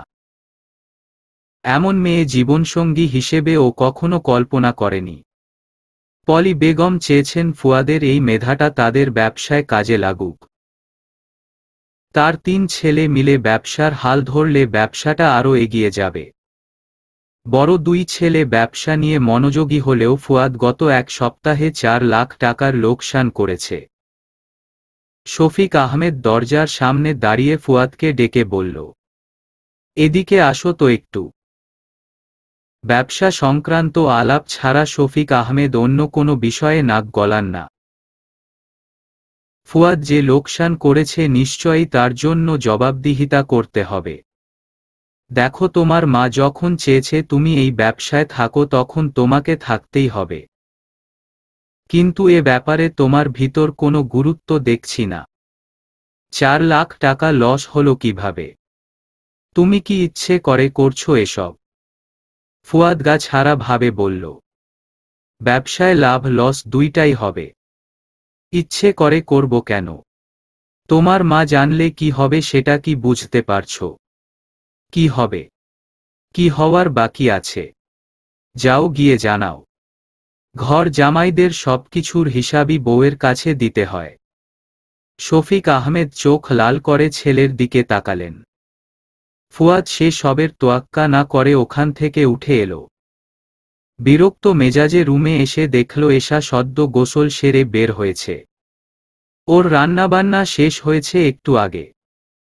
ও ড্রেসিং টেবিলের সামনে দাঁড়িয়ে ভেজা চুলগুলো খুলে হেয়ার ড্রায়ার দিয়ে দ্রুত শুকানোর চেষ্টা করছে। টেবিলে খাবার বেড়ে দিতে হবে, এই কাজও ওর ঘাড়ে পড়েছে। এশাকে দেখতে স্নিগ্ধ লাগছে ভীষণ। সকালের শিশির ভেজা ফুল দেখতে যে রকম স্নিগ্ধ লাগে। ফুয়াদ ওকে পিছন থেকে সাপের মতো পেঁচিয়ে ধরল। ও চুলে শ্যাম্পু করেছে বোধ হয়। খুব সুন্দর ঘ্রাণ আসছে। এত দেরি হলো কেন? রান্না কি একা একা করেছ? এশা ঘাড় নাড়িয়ে হ্যাঁ বলল। ফুয়াদের মেজাজটা চট করে গরম হয়ে গেল। এশাকে নিজের আলিঙ্গন থেকে মুক্ত করে বলল, কেন, তোমাকে কি বলেছিলাম? মাকে বলেছিলাম কিন্তু। কিন্তু কি? কিভাবে বলেছ? মিনমিন করে বলেছ। এই বলে ফুয়াদ হঠাৎ করে এশার গালে চড় মেরে বসল। ও গালে হাত দিয়ে হতভম্ব হয়ে তাকিয়ে রইল। ফুয়াদ ওর গায়ে হাত তুলবে এটা ওর ধারণার বাইরে ছিল। মাত্র কয়দিন হলো বিয়ে হয়েছে। সদ্য বিবাহিত বউয়ের গায়ে এভাবে হাত তুলেও ফুয়াদের ভিতর কোনো অনুশোচনা দেখা গেল না। রাগের মাথায় মেরেছি কিংবা ভুল হয়েছে এ ধরনের কিছু বলেও দুঃখ প্রকাশ করল না। এশা খাটের উপর বিমর্ষ মুখে বসে আছে। ফুয়াদ স্যুট বুট পরে তৈরি হয়ে এশাকে বলল, আমি 2 দিন বাড়ি ফিরব না। আমাকে ফোনে পাওয়া যাবে না। এশা কোনো প্রত্যুত্তর করল না। ফুয়াদ বেরিয়ে গেল। এশার জীবন আগে থেকেই এলোমেলো ছিল, কিন্তু এখন একটু বেশি এলোমেলো মনে হচ্ছে। এই কয়দিনেই এ বাড়িতে থেকে এত হাঁপিয়ে গেছে যে এক্ষুনি এখান থেকে চলে যেতে ইচ্ছে করছে। রাতে এশার মেজো মামা ফোন দিয়ে বললেন, তোর মা সিঁড়ি থেকে পড়ে মাথায় আঘাত পেয়েছে, তুই এক্ষুনি আয় তো। এশার বুকের ভিতর মোচড় দিয়ে উঠল। ও ফোন রেখে পলি বেগমের কাছে ছুটে গেল। অস্থির স্বরে বলল, মাকে দেখতে আমি এক্ষুনি হাসপাতালে যাব। এশার তীব্র অস্থিরতার বিপরীতে পলি বেগম ভীষণ গুরুত্বহীন ভাবে বলল, সকালে যেও, এখন রাত হয়েছে। তাছাড়া ফুয়াদও বাসায় নেই। এটা তো ঘরের সমস্ত কাজ করা কিংবা গহনার ব্যাপার নয় যে এশা মুখ বুজে মেনে নিবে। ও বলল, ড্রাইভার আছে তো, তাকে বলুন আমাকে একটু হাসপাতালে নামিয়ে দিতে। পলি বেগম চাইলেই এটা করতে পারেন, কিন্তু তিনি করবেন না। এই মেয়েটা কয়েকটা ব্যাপার নিয়ে তার মেজাজ খারাপ করেছে। আজকে এটা ওর শাস্তি। বললাম তো সকালে যেও। এশা ধরে আসা গলায় বলল, আমার মা হাসপাতালে ভর্তি, মাথায় খুব আঘাত পেয়েছে। সকাল হওয়া পর্যন্ত আমি অপেক্ষা করতে পারবো না। তো তুমি কি করতে চাও? আমার অনুমতি ছাড়াই যেতে চাও? পলি বেগম ভেবেছিলেন এশা অন্যান্য দিনের মতো দমে যাবে, কিন্তু ও আবার বলল, আপনি অনুমতি দেন, আমি একাই যাব। বাড়ির বউ রাতে একা বের হতে চাচ্ছ? তুমি এত সাহস পাও কোথায় বলো তো? এশার এই মুহূর্তে কোনো কিছুকে পরোয়া করতে ইচ্ছে করছে না। ও ধৈর্য হারিয়ে বলল, আপনি অনুমতি না দিলে আমি আপনার অনুমতি ছাড়াই যাব। তুমি আমার অনুমতি ছাড়া এই বাসার বাইরে পা ফেলে দেখাও তো পারলে। পলি বেগমকে হতভম্ব করে এশা বাসা থেকে বেরিয়ে পড়ল। এর জন্য কি হতে পারে সেই ভয় ও এই মুহূর্তে পাচ্ছে না। এশা রিকশা নিল। মেজো মামা আবার ফোন করছেন। ওর বুকের মধ্যে ধরফর করে উঠল। ফোন ধরার সাহস হল না। কোনো খারাপ খবর নয় তো? ফোনটা রিং হয়ে কেটে গেল। ফুয়াদ কোথায় গেছে 2 দিনের জন্য? এই মানুষটা তাকে পছন্দ করে না, ভালোবাসে না, তা দিনের আলোর মতো পরিষ্কার। তার মনের নাগাল পাওয়া ও সম্ভব না। এই দুঃখটা ও নাড়া দিল হঠাৎ। এশা বারবার চোখ মুছতে লাগল। রিকশা জ্যামে আটকা পড়েছে। এশার অস্থিরতা বাড়ে। হঠাৎ ওর অস্থির দৃষ্টি আটকে যায় একটা নীল রঙের বাইকের দিকে, যেটাতে ফুয়াদ বসে আছে, এবং তার পিছনে বসে আছে অত্যন্ত খোলামেলা পোশাকের একটা মেয়ে। মিনারা বেগমের মাথায় কয়েকটা সেলাই লেগেছে। তার এখনো হুঁশ ফিরেনি। এশা তার পাশে বসে নিঃশব্দে কাঁদছে। এই কান্না কেবল মিনারা বেগম আহত হয়েছে সেই শোকে নয়। ফুয়াদ অত সহজে ওর গায়ে হাত তুলতে পারল। ওর প্রতি ফুয়াদের তেমন টান নেই, সে নিজের মর্জি মতো যা খুশি করে। শুধু শরীরের টানে মাঝে মাঝে ওকে কাছে টেনে নেয়। এশা এগুলো মেনে নিয়েছে। মেনে না নিয়েও উপায় নেই। কিন্তু যত যাই হোক, ফুয়াদ এই যুগের শিক্ষিত ছেলে। সে কিভাবে অকারণে বউয়ের গায়ে হাত তোলার মতো বর্বর আচরণ করতে পারে? শুধু গায়ে হাত তোলার দুঃখ তো নয়, সে 2 দিনের জন্য বাড়ি থেকে বের হয়ে একটা মেয়েকে নিয়ে বাইকে চড়ে ঘুরে বেড়াচ্ছে। পৃথিবীর কোনো স্ত্রী এই দৃশ্য সহ্য করতে পারে, কিন্তু ওর মতো হতভাগ্য মানুষের এটাও সহ্য করতে হচ্ছে। ওদিকে পলি বেগম তো আছেনই। তার কথা ভাবলে এশার মন আরও বিষিয়ে যায়। এই মহিলা ছেলের বউদের সঙ্গে দাসী বান্দির মতো আচরণ করেন। সবার উপরে কর্তৃত্ব ফলানোর ভয়াবহ রকমের অসুখ তার। এর চেয়ে নাদিম আর সুবর্ণার সংসারে ও ভালো ছিল। আজ এশা তার মুখের উপর ওভাবে বেরিয়ে এসেছে, সেজন্য কি শাস্তি হবে ওর কে জানে। এমনও হতে পারে তিনি আর ওকে ওই বাড়িতে ঢুকতে দিলেন না। এরপর ও কোথায় যাবে? আরে এত কাঁদছিস কেন?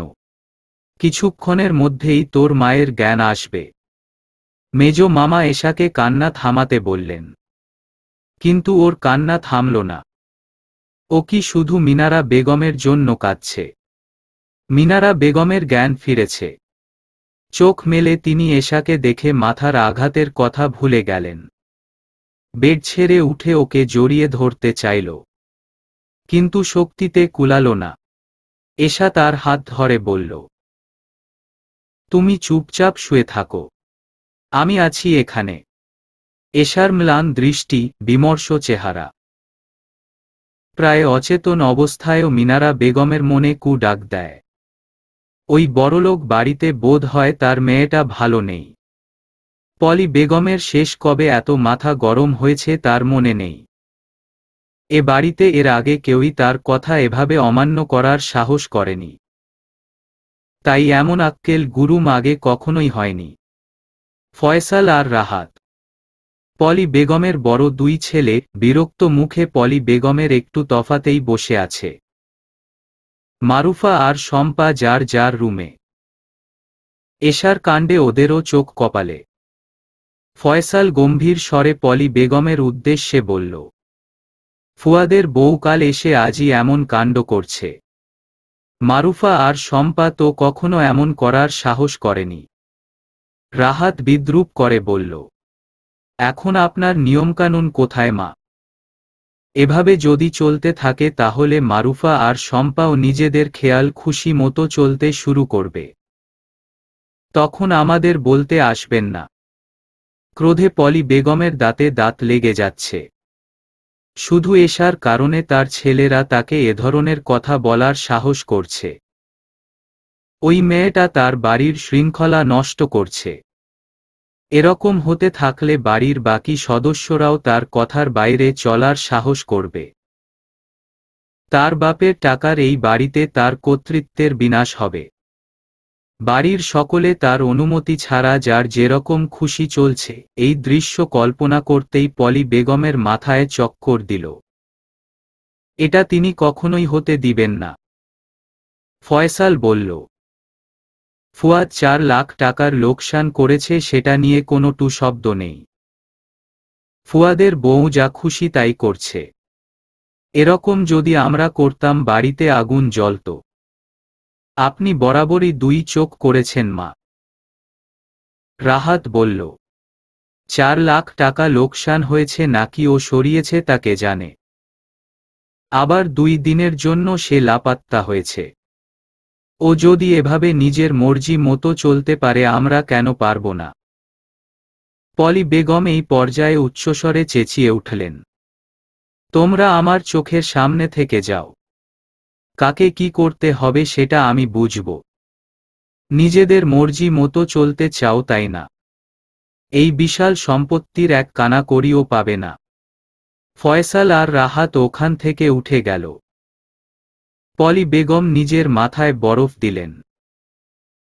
ওই ইতর তুচ্ছ মেয়েটার কারণে তার সংসারে অশান্তি হবে, সেটা তিনি কখনোই হতে দিবেন না। এশার জন্য এই বাড়ির দরজা বন্ধ। পলি বেগম দেখবেন ও কোথায় যায়। ফুয়াদ অ্যানির সঙ্গে একটা কফি শপে বসে আছে। অ্যানি ওর কলেজের বন্ধু, থাকে দুবাই। 3 বছর পর দেশে এসেছে। খুব ভালো বন্ধুত্ব ওদের। এই মেয়েটা ওকে বোঝে, তাই ওর সাথে সময় কাটাতে ফুয়াদের ভালো লাগে। তবে ওদের ভিতর বন্ধুত্ব ছাড়া অন্য কোনো অনুভূতি নেই। অ্যানি কফির মগে চুমুক দিতে দিতে ফুয়াদকে জিজ্ঞেস করল, তোর প্ল্যান কি এখন? ব্যবসায় নিয়েই কি থাকবি? ব্যবসা বাণিজ্য এসব আমাকে দিয়ে হবে না। আমি কখনো এরকম সাধারণ জীবন কল্পনা করিনি। সুইডেনের স্কলারশিপটা হাতছাড়া হয়েছে। এবার কানাডা বা ইউকে যাওয়ার চেষ্টা করব। তোর মা তো তোকে 1 পয়সাও দিবে না। তাছাড়া যাওয়ার অনুমতিও দিবে না। না জানিয়ে গেলে তো অনুমতির দরকার হবে না। টাকা আমি গোছাচ্ছি। তোর বউকে বাড়ি রেখে যাবি। এশার প্রসঙ্গ আসতেই ফুয়াদের মুখে বিরক্তি দেখা গেল। ও গোল্লায় যাক। সারাদিন বাংলা সিনেমার দুঃখী নায়িকাদের মতো মুখ করে ঘুরে বেড়ায়। এ ধরনের মেয়ে আমি পছন্দ করি না। তোর ফ্যামিলির সঙ্গে তুই তো পারিস না। ও কি করবে? পারি না কে বলছে? আমি শুধু টাকার জন্য আটকে আছি। মেয়েটা দেখতে অসম্ভব সুন্দর। গরিব ঘরের মেয়ে তো, তাই সাহস থাকলেও প্রতিবাদ করতে পারে না। বিদেশ যা, যা খুশি কর। কিন্তু ওর প্রতিও একটু মনোযোগ দে। মেয়েটা তো খারাপ না। ফুয়াদ হতাশ গলায় বলল, চেষ্টা করছি মনোযোগ দেওয়ার, কিন্তু পারছি না। ওকে একটা থাপ্পড় দিয়েছি। গিল্টি ফিল হচ্ছে এখন। অ্যানি আশ্চর্য হয়ে বলল, ছি, বউয়ের গায়ে হাত তুলিস তুই? তুই তো তাহলে তোর পরিবারের বাকিদের কাতারেই পড়লি। ফুয়াদ অনেকক্ষণ চুপ থেকে বলল, কি করব? ক্যারিয়ার নিয়ে এত ফ্রাস্ট্রেটেড আমি। মাথা কাজ করে না। কফি শেষ। এর ভিতর অ্যানির ফোন বেজে উঠেছে। ওর মা ফোন করেছে।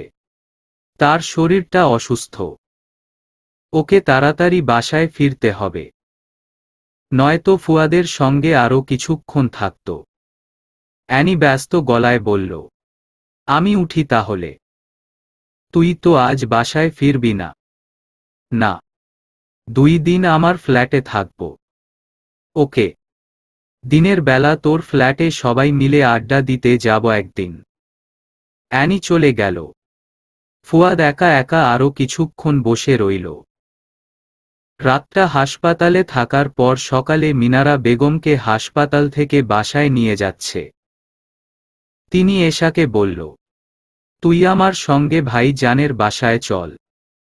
এশা মায়ের সঙ্গে 2-1টা দিন থাকতে চাচ্ছে, কিন্তু কিভাবে থাকবে? মেজ মামা ওকে একবারও সাধল না। উল্টা বলল, তুই চিন্তা করিস না, জামাইকে ফোন করে আসতে বল। তুই বাসায় চলে যা। এরকম বলার পর কি কারো বাসায় যাওয়া সম্ভব? মেজ মামাও নিরুপায়। এশা শুনেছে মিনারা বেগমের ওখানে থাকা মামি বাড়তি ঝামেলা মনে করছেন। এখন যদি ও গিয়ে ঝামেলা আরেকটু বাড়ায় তাহলে আবার কি বলে ফেলেন, এই ভয়েই মামা ওকে সাধছে না। ভাইয়ের সঙ্গে মিনারা বেগম বাসার উদ্দেশ্যে রওয়ানা হলেন। মেয়ের জন্য তার পরাণ পুড়ছে। তিনি বারবার চোখ মুছছেন। তার যে কেন এত দুর্ভাগ্য হল। এশা তাদের বলল, তোমাদের জামাই আমাকে একটু পর নিতে আসবে। তোমার যাও, আমি তার সঙ্গে যাব। তারা চলে গেল। এশা অসহায়ের মতো হাসপাতালের সামনে দাঁড়িয়ে রইল। ফুয়াদের সাথে তো ওর কোনো যোগাযোগ নেই। ওদিকে পলি বেগমের অবাধ্য হয়ে বাসা থেকে বের হয়ে আসায় এখন বাসায় ফিরতেও ওর ভয় করছে। কি করবে এখনো? কোথায় যাবে? এশা হাসপাতালের সামনে অনেকক্ষণ যাবৎ দাঁড়িয়ে আছে। বাসায় ফিরবে বলে মনস্থির করলেই পলি বেগমের ভয়ঙ্কর চেহারা চোখে ভেসে ওঠে। সেই ভীতি, আতঙ্ক কাটিয়ে আর সামনে পা ফেলার সাহস হয় না। ওদিকে ফুয়াদ ও বাসায় নেই। সে কোন মেয়েকে নিয়ে ঘুরে বেড়াচ্ছে। এর চেয়ে মেজো মামা না সাধলেও তার বাসায় যাওয়া ভালো ছিল। কিন্তু এখন যেতে বিব্রত বোধ হচ্ছে। তাছাড়া ও এখন এভাবে গেলে মিনারা বেগম দুশ্চিন্তায় পড়বেন। এমনিতেই তিনি অসুস্থ। শ্বশুর বাড়িতে ও ভালো নেই, এ কথা তো মিনারা বেগমকে জানায়নি। মানুষটা সারা জীবন চেয়েছে এশার ভালো পরিবারে বিয়ে হবে, ও রাজরানীর মতো থাকবে। ফুয়াদের সঙ্গে বিয়ে হওয়ার পর তিনি ভেবেছিলেন সত্যি তার মেয়ের জীবনে রাজপুত্র এসেছে। নিজে ভাইয়ের বাসায় উটকো ঝামেলার মতো থাকলেও তার মেয়েটা ভালো আছে এই ভেবে আনন্দ পান। এশা তার সেই আনন্দ নষ্ট করতে চাইছে না। শেষমেশ এশা বাসায় ফেরার সাহস সঞ্চয় করতে না পেরে সিদ্ধান্ত নিল নাদিমের বাসায় যাবে আপাতত। এরপর কি হবে জানে না। কিন্তু এই মুহূর্তে পলি বেগমের মুখোমুখি হওয়ার চেয়ে এটা সহজ মনে হচ্ছে। নাদিমের বাসা এখান থেকে কাছেই। ও সুবর্ণার পছন্দের এক বক্স আইসক্রিম কিনে রিকশায় চেপে বসল। ওর এখন গলা ছেড়ে কাঁদতে ইচ্ছে করছে। দরজা খুলে অনাকাঙ্ক্ষিতভাবে এশাকে দেখে অবাক হল সুবর্ণা। আল্লাহ! বড়লোকের বউ আমার বাসায় আসছে। এশা কোনো প্রত্যুত্তর না করে জোর করে একটু হেসে ভিতরে ঢুকল। সুবর্ণা আবার বলল, বড়লোকের বউ শুধু আমার জন্য আইসক্রিম নিয়ে আসছে। আসার কোনো প্ল্যান ছিল না ভাবি। এখানে একটা কাজে আসছিলাম, তাই ভাবলাম তোমাদের একটু দেখে যাই। ভালো করেছ। কিন্তু আজ যেতে পারবে না। ফুয়াদকেও ফোন করে আসতে বলো। সে ব্যবসার কাজে অনেক ব্যস্ত। এশা ভেবেছিল সুবর্ণা ওকে দেখে বিরক্ত হবে। মনে মনে হয়েছে কিনা জানে না, তবে তার চেহারা প্রফুল্লই দেখাচ্ছে। এশা একটু স্বস্তি পেল। আমি তাহলে তোমার জন্য রান্না বসালাম। আজ কিছুতেই যেতে পারবে না। সুবর্ণা না সাধলেও এশা থাকত। সেধেছে সেটা তো ওর প্রত্যাশার অতিরিক্ত। ওর সাথে এত ভালো আচরণ আগে কখনো করেনি সুবর্ণা। যতই শত্রুতা থাক, মানুষ দূরে গেলে নাকি মায়া বাড়ে।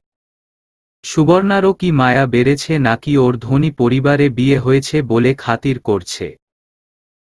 কই মিনারা বেগমের প্রতি তো সুবর্ণার কোনো মায়া হয়নি।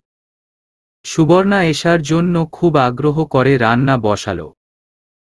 এশা ফ্রেশ হয়ে অনেকদিন পর নিজের চিরচেনা রুমটাতে ঢুকল। এটাকে কি নিজের রুম বলা সাজে? তবুও কেন জানি বলতে ইচ্ছে করে। রুমের দেয়ালে এখনো ওর আর মিনারা বেগমের একটা ছবি টানানো।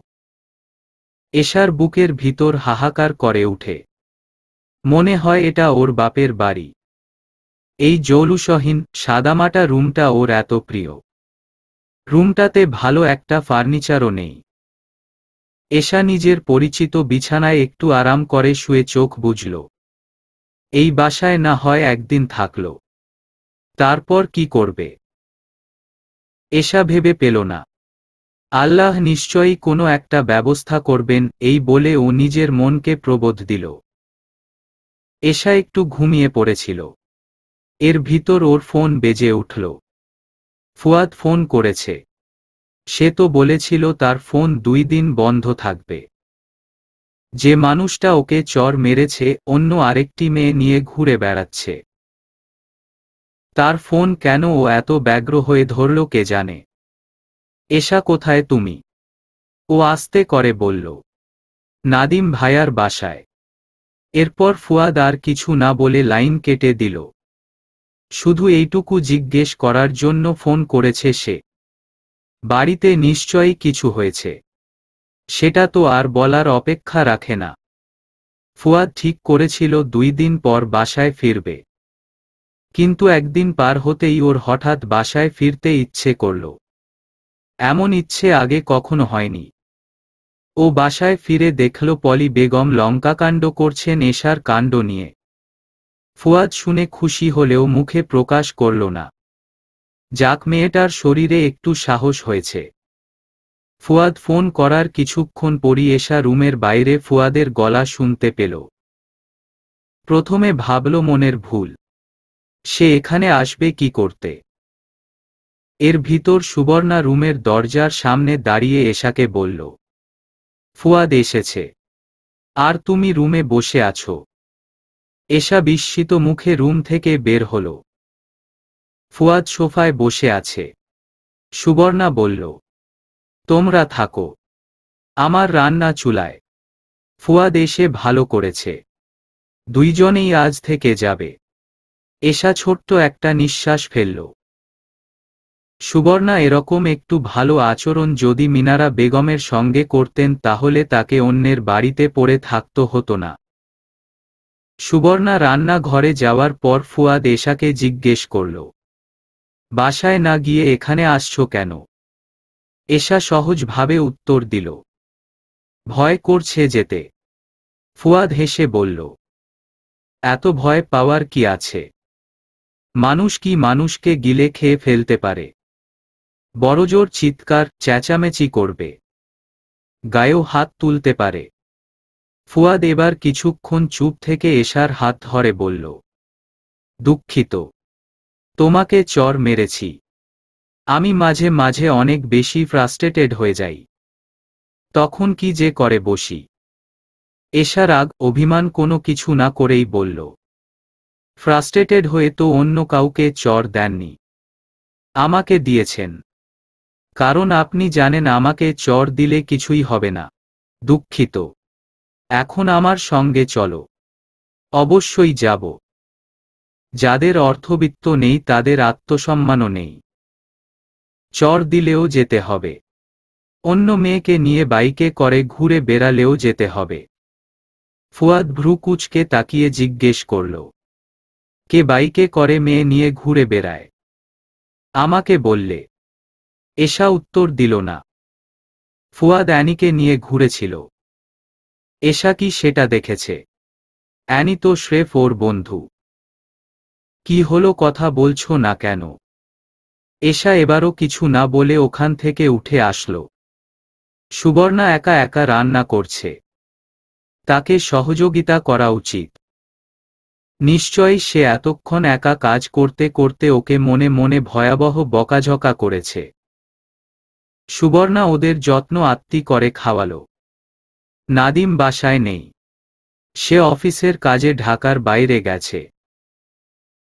খাওয়া শেষে ফুয়াদ বলল, আমরা আজ থাকতে পারবো না, অন্যদিন আসব, জরুরি কাজ আছে একটু। এই বলে ওরা নাদিমের বাসা থেকে বের হল। গেটের সামনে এসে এশা দাঁড়িয়ে পড়ল। বলল, বাসায় ফিরতে আমার সত্যি ভীষণ ভয় করছে। ফুয়াদ বাইক নিয়ে এসেছে। সে বাইকে স্টার্ট দিয়ে বলল, ভয় পেতে হবে না, তুমি বাইকে উঠো। আমরা বাসায় যাব না। তাহলে কোথায় যাব? ফুয়াদ এই প্রশ্নের উত্তর দিল না। এশা ফের জিজ্ঞেস না করে বাইকে উঠে বসল। এখন ওর স্মৃতিতে একটা দৃশ্যই ভাসছে। ফুয়াদ এই বাইকে করেই অন্য আরেকটা মেয়েকে নিয়ে ঘুরেছে। আমি খুব স্পিডে বাইক চালাই। ভালো করে ধরে বসো। এশা একদম জ্বরসর হয়ে ফুয়াদকে না ধরেই বসেছিল। ফুয়াদ বলার পর ধরে বসল। কিন্তু সে খুব বেশি গতিতে বাইক চালাচ্ছে না। শুধু শুধু মিথ্যা বলেছে। বাইক একটা বাসার সামনে থামল। ফুয়াদ ওকে কোথায় নিয়ে এসেছে? এশা আশেপাশে তাকিয়ে জিজ্ঞেস করল। আমরা এখানে এসেছি কেন? এখানে আমরা আজকে থাকব। আসো আমার সাথে। এটা কার বাসা? এত প্রশ্ন করো না তো। আমার সাথে আসো। এশা একটু সংশয় নিয়ে আশেপাশে তাকাতে তাকাতে সিঁড়ি বেয়ে উপরে উঠতে লাগল। ফুয়াদ ওর আগে আগে। সে পিছনে তাকিয়ে বলল, লিফট নষ্ট হয়েছে গতকাল। সিঁড়ি বেয়ে উঠতে তোমার কষ্ট হচ্ছে। 8 তলায় উঠতে হবে। এশা মাথা নাড়িয়ে না বলল।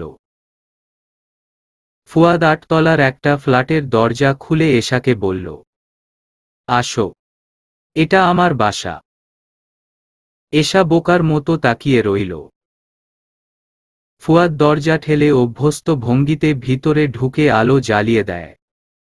বিকাল গড়িয়ে সন্ধ্যা নামছে। এশা ভিতরে না ঢুকে বোকা বোকা চেহারায় দরজার সামনে দাঁড়িয়ে আছে। ফুয়াদ আবার দরজার কাছে এগিয়ে গেল। কি হলো? দাঁড়িয়ে আছো কেন? আসো। বাসায় ঢুকতেই এশার চোখে পড়ে একটি লিভিং রুম। রুমটার মাঝ বরাবর মাদুর বিছানো। এক কোণে 2টি লবি চেয়ার এবং সেন্টার টেবিল বসানো। 2 কোণে 2টি কাঠের ফুলের স্ট্যান্ড। অত্যন্ত রুচিশীল কায়দায় সাজানো। এরপর একটা বেডরুম দেখতে পেল। ছিমছাম গোছালো। রুমে আসবাবপত্র বলতে একটি খাট, একটি বেড সাইড টেবিল, সেটির উপর রাখা ল্যাম্প, বড় একটি আয়না এবং বিন ব্যাগ চেয়ার। এশা আর একটু চোখ ঘুরিয়ে ছোট একটা রান্নাঘর দেখতে পেল। তবে সেখানে খুব একটা রান্নাবান্না হয় না বলেই বোঝা যাচ্ছে। এশা বিভ্রান্ত হয়ে জিজ্ঞেস করল, এটি কার বাসা? ফুয়াদ স্বাভাবিকভাবে বলল, আমার। টাকায় কেনা নয়, ভাড়ায়। গতকাল থেকে টানা কয়েক ঘন্টা বাইক চালিয়েছে ফুয়াদ। ঢাকার বাইরেও গিয়েছে বাইক নিয়ে বন্ধুদের সঙ্গে। তার উপর সমস্ত রাত আড্ডা দিয়ে কাটিয়েছে। ও ক্লান্ত শরীরে চেয়ারে বসে চোখ বুজে। এশা বিচলিত হয়। ফুয়াদের আলাদা ফ্ল্যাট রয়েছে। এটি কি স্বাভাবিক ব্যাপার? ফুয়াদ যে খুবই স্বাভাবিকভাবে ব্যাপারটা প্রকাশ করছে। আলাদা ফ্ল্যাট কেন নিয়েছেন? ফুয়াদ চোখ মেলে এশার দিকে তাকিয়ে বলল, এত অবাক হওয়ার কিছু নেই এতে। আমি ছোটবেলা থেকেই স্বাধীনচেতা। বাড়িতে পর্যাপ্ত স্বাধীনতা পাইনি বলে ভার্সিটি লাইফ থেকেই নিজের জন্য বাইরে একটা থাকার জায়গা রাখতাম। এই যেমন ধরো বন্ধুদের মেসে একটা ছিট রেখে দিতাম। মাঝে মাঝে গিয়ে নিজের মতো গিয়ে একটু সময় কাটাতাম। এই বাসাটাও সেরকম। Nothing else. এশা কিছু বলল না। ও মনে মনে খুব বিস্মিত হয়েছে। ফুয়াদ আবার ওর দিকে তাকিয়ে বলল, আরে অন্য কোনো ব্যাপার নেই। মেয়েটে নিয়ে থাকি না এখানে। সেরকম হলে তোমাকে নিয়ে আসতাম না। আমি বলিনি মেয়ে নিয়ে থাকেন এখানে। তোমাদের মেয়েদের মাথায় প্রথমেই এসব চিন্তা আসে। সেটা আবার বলতে হবে কেন?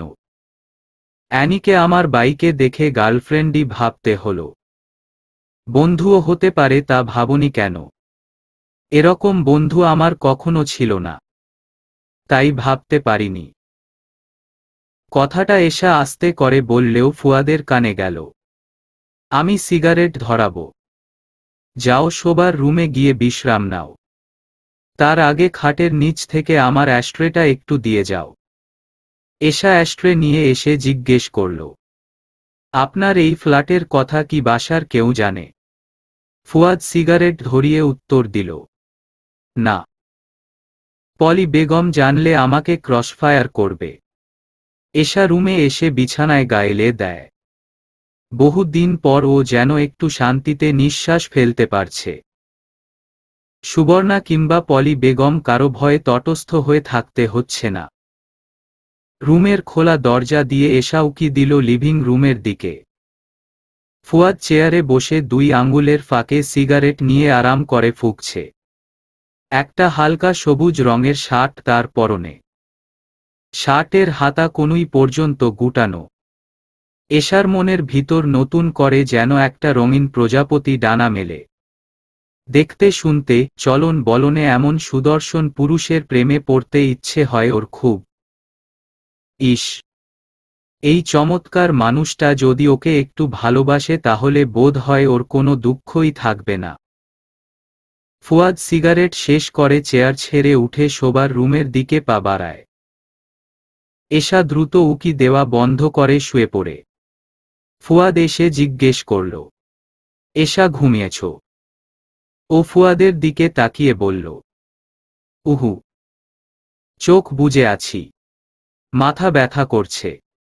ফুয়াদ কোথা থেকে যেন একটা পেইন রিলিফ মলম বের করে এশার মাথার কাছে বসল। এরপর সেটি ওর কপালে লাগিয়ে 2 আঙ্গুল দিয়ে মালিশ করে দিতে লাগল। এশার এই মুহূর্তে নিজেকে পৃথিবীর সবচেয়ে সুখী মানুষ মনে হচ্ছে। সামান্য এইটুকু যত্নে ও যেন জীবনের সমস্ত কষ্ট ভুলে গেল। কি আশ্চর্য ব্যাপার! একটু ভালোবাসা, যত্নের এত কাঙালো। আগের চেয়ে ভালো লাগছে। ফুয়াদ জানতে চাইল। এশা বলল, থু, এই মুহূর্তে ওর সবই ভালো লাগছে। ফুয়াদের শরীর থেকে আসা সিগারেটের গন্ধও ভালো লাগছে। রাতে কি খাবে? তোমার পছন্দের মাংস আর ভাত নাকি অন্য কিছু? এখানে কি রান্না করার সবকিছু আছে? আছে। তুমি কি রান্না করবে? আমি তো বাইরে থেকে আনাবো ভাবছিলাম। এশা উঠে বসে বলল, আপনি কি খেতে পছন্দ করেন বলুন, আমি রান্না করে দিচ্ছি। আমার পছন্দের রান্না করতে হবে না। আমি আমার পছন্দ মতো বাইরে সব সময় খাই। তুমি তো বাড়িতে সেটা পারো না। এশা মনে মনে ছোট একটা নিঃশ্বাস ফেলে। আসলেই পারে না। পলি বেগমের অনুমতি দরকার হয়। অনুমতি মিললেও শুধু নিজে একা কিছু রেঁধে খাওয়া যায় না। সকলের জন্য রাঁধতে হয়। মহা ঝামেলার ব্যাপার। ফুয়াদ কাকে যেন ফোন করে রান্নার জন্য যা যা দরকার আনার ফরমাশ দিল। এশা বিছানা ছেড়ে নেমে ব্যালকনির দিকে গেল। ছোট্ট একটা ব্যালকনি, পুরোটা জুড়ে ফুলের টব রাখা, কিন্তু অধিকাংশই গাছই শুকিয়ে গেছে। ফুয়াদ বলল, এখানে তো মাঝে মাঝে আসি। গাছগুলোতে পানি দেওয়া হয় না, এজন্য শুকিয়ে যায়। আপনার বাসাটা খুব সুন্দর। Thank you. এরপর ফুয়াদ বলল, বাসায় যে লঙ্কাকাণ্ড বাঁধিয়ে দিয়ে আসছো সেটা কি তোমার মাথায় আছে? সামলাবে কিভাবে? এখানে এসে অমন ভয়াবহ ব্যাপার ও কিভাবে যে বেমালুম ভুলে গেল। এখন মনে পড়তেই আবার ভয় করছে। জানি না। মায়ের অ্যাক্সিডেন্টের খবর শুনে আমি কিভাবে না গিয়ে থাকি। এক কাজ করো, কাল মাথায় ব্যান্ডেজ করে বাসায় যাও। গিয়ে বলো যে মাথায় আঘাত পেয়ে স্মৃতি হারিয়ে ফেলেছ। এছাড়া রেহাই পাবে না। আপনার মা আমার মাথায় আর একটা আঘাত করে স্মৃতি ফিরিয়ে দিবে। ফুয়াদ হাসল। এর ভিতর কলিং বেল বেজে উঠে। খলিল চাচা বাজার নিয়ে এসেছে বোধ হয়। তিনি এই বাসার দারোয়ান। ফুয়াদ এশাকে রান্নাঘরের সব কিছু দেখিয়ে দিল। এশা আবার জিজ্ঞেস করল, আপনারা জন্য কি রান্না করব? আপনি কি খেতে চান? এই মুহূর্তে তোমাকে একটা চুমু ছাড়া আর কিছুই খেতে ইচ্ছে করছে না। এশা একটু লজ্জা পেল। ওর ভিন্ন একটা অনুভূতি হল। এর আগে কেবল শরীরের টানেই কাছে নিয়েছে ওকে। আজ এটি যেন প্রেমের আবেদন। থাক, এখন না, রাতে। আমি এখন একটু বের হব। আমার বন্ধুরা অপেক্ষা করছে। এশা তীব্র আশাহত হল। ওর মন খারাপ হল। ও ফুয়াদের সঙ্গ উপভোগ করছিল। ওর জোর গলায় বলতে ইচ্ছে করছে, আপনি কোথায়ও যেতে পারবেন না এখন।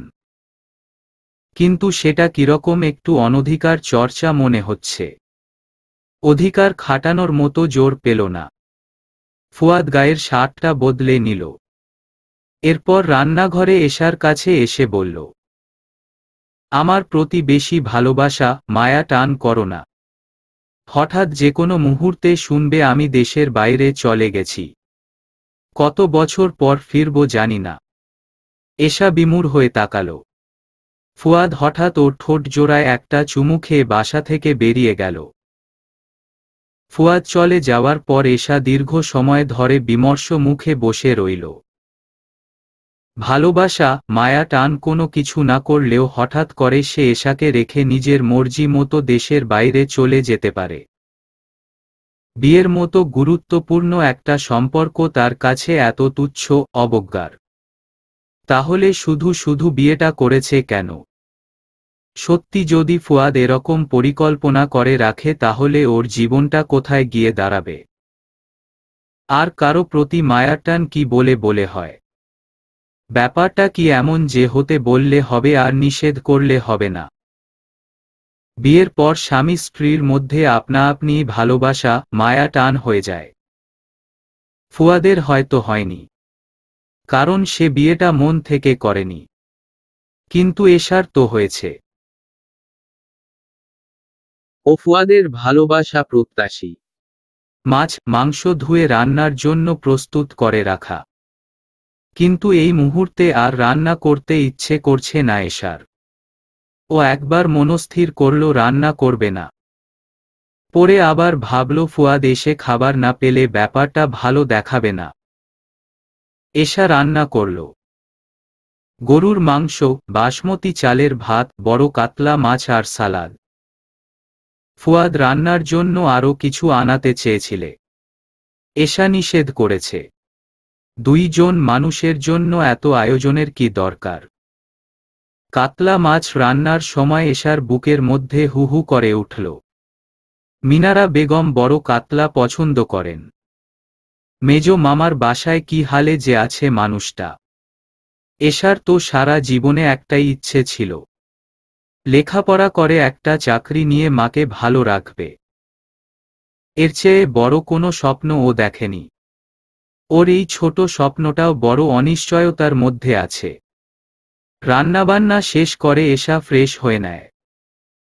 এই মুহূর্তে হাতের কাছে শাড়ি, গহনা কিছু থাকলেও সেগুলো পরে সেজেগুজে ফুয়াদের জন্য অপেক্ষা করত। ফুয়াদ এই সম্পর্কটা নিয়ে যতই উদাসীন হোক কিন্তু এশার মন চাচ্ছে। মনে চাওয়ার ব্যাপারে তেমন কোনো যুক্তি খাটে না। 11টার কাছাকাছি বাজে। ফুয়াদ এখনো ফিরেনি। একবার ফোন দিয়ে দেখবে কিনা এশা চিন্তা করল।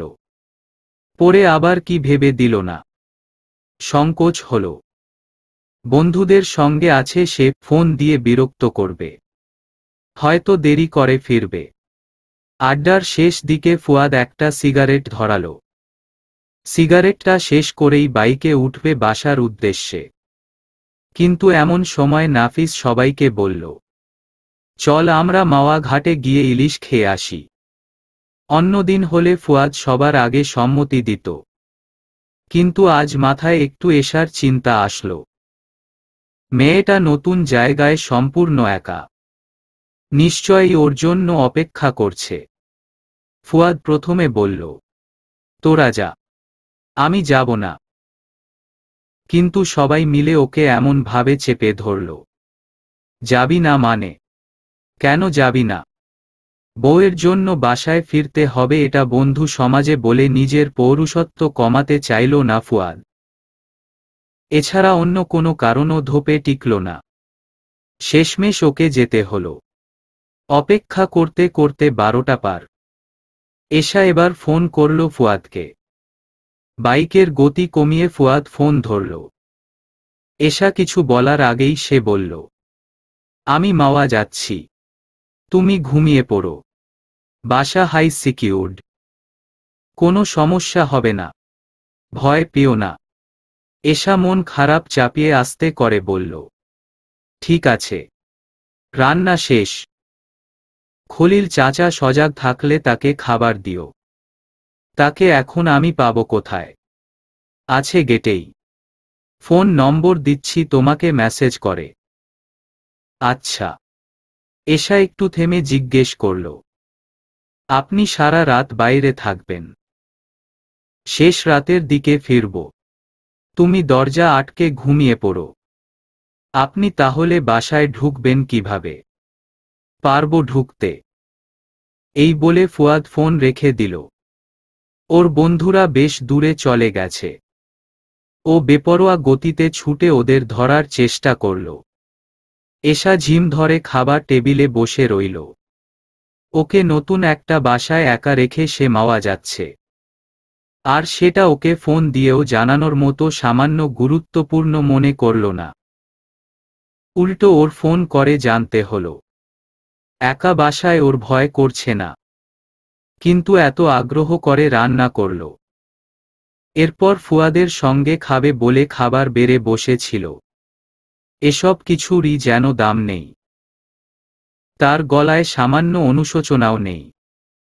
এশা খলিল চাচাকে ফোন করে ডেকে খাবার দিল। এরপর বিষণ্ণ মুখে নিজে খেয়ে নিল।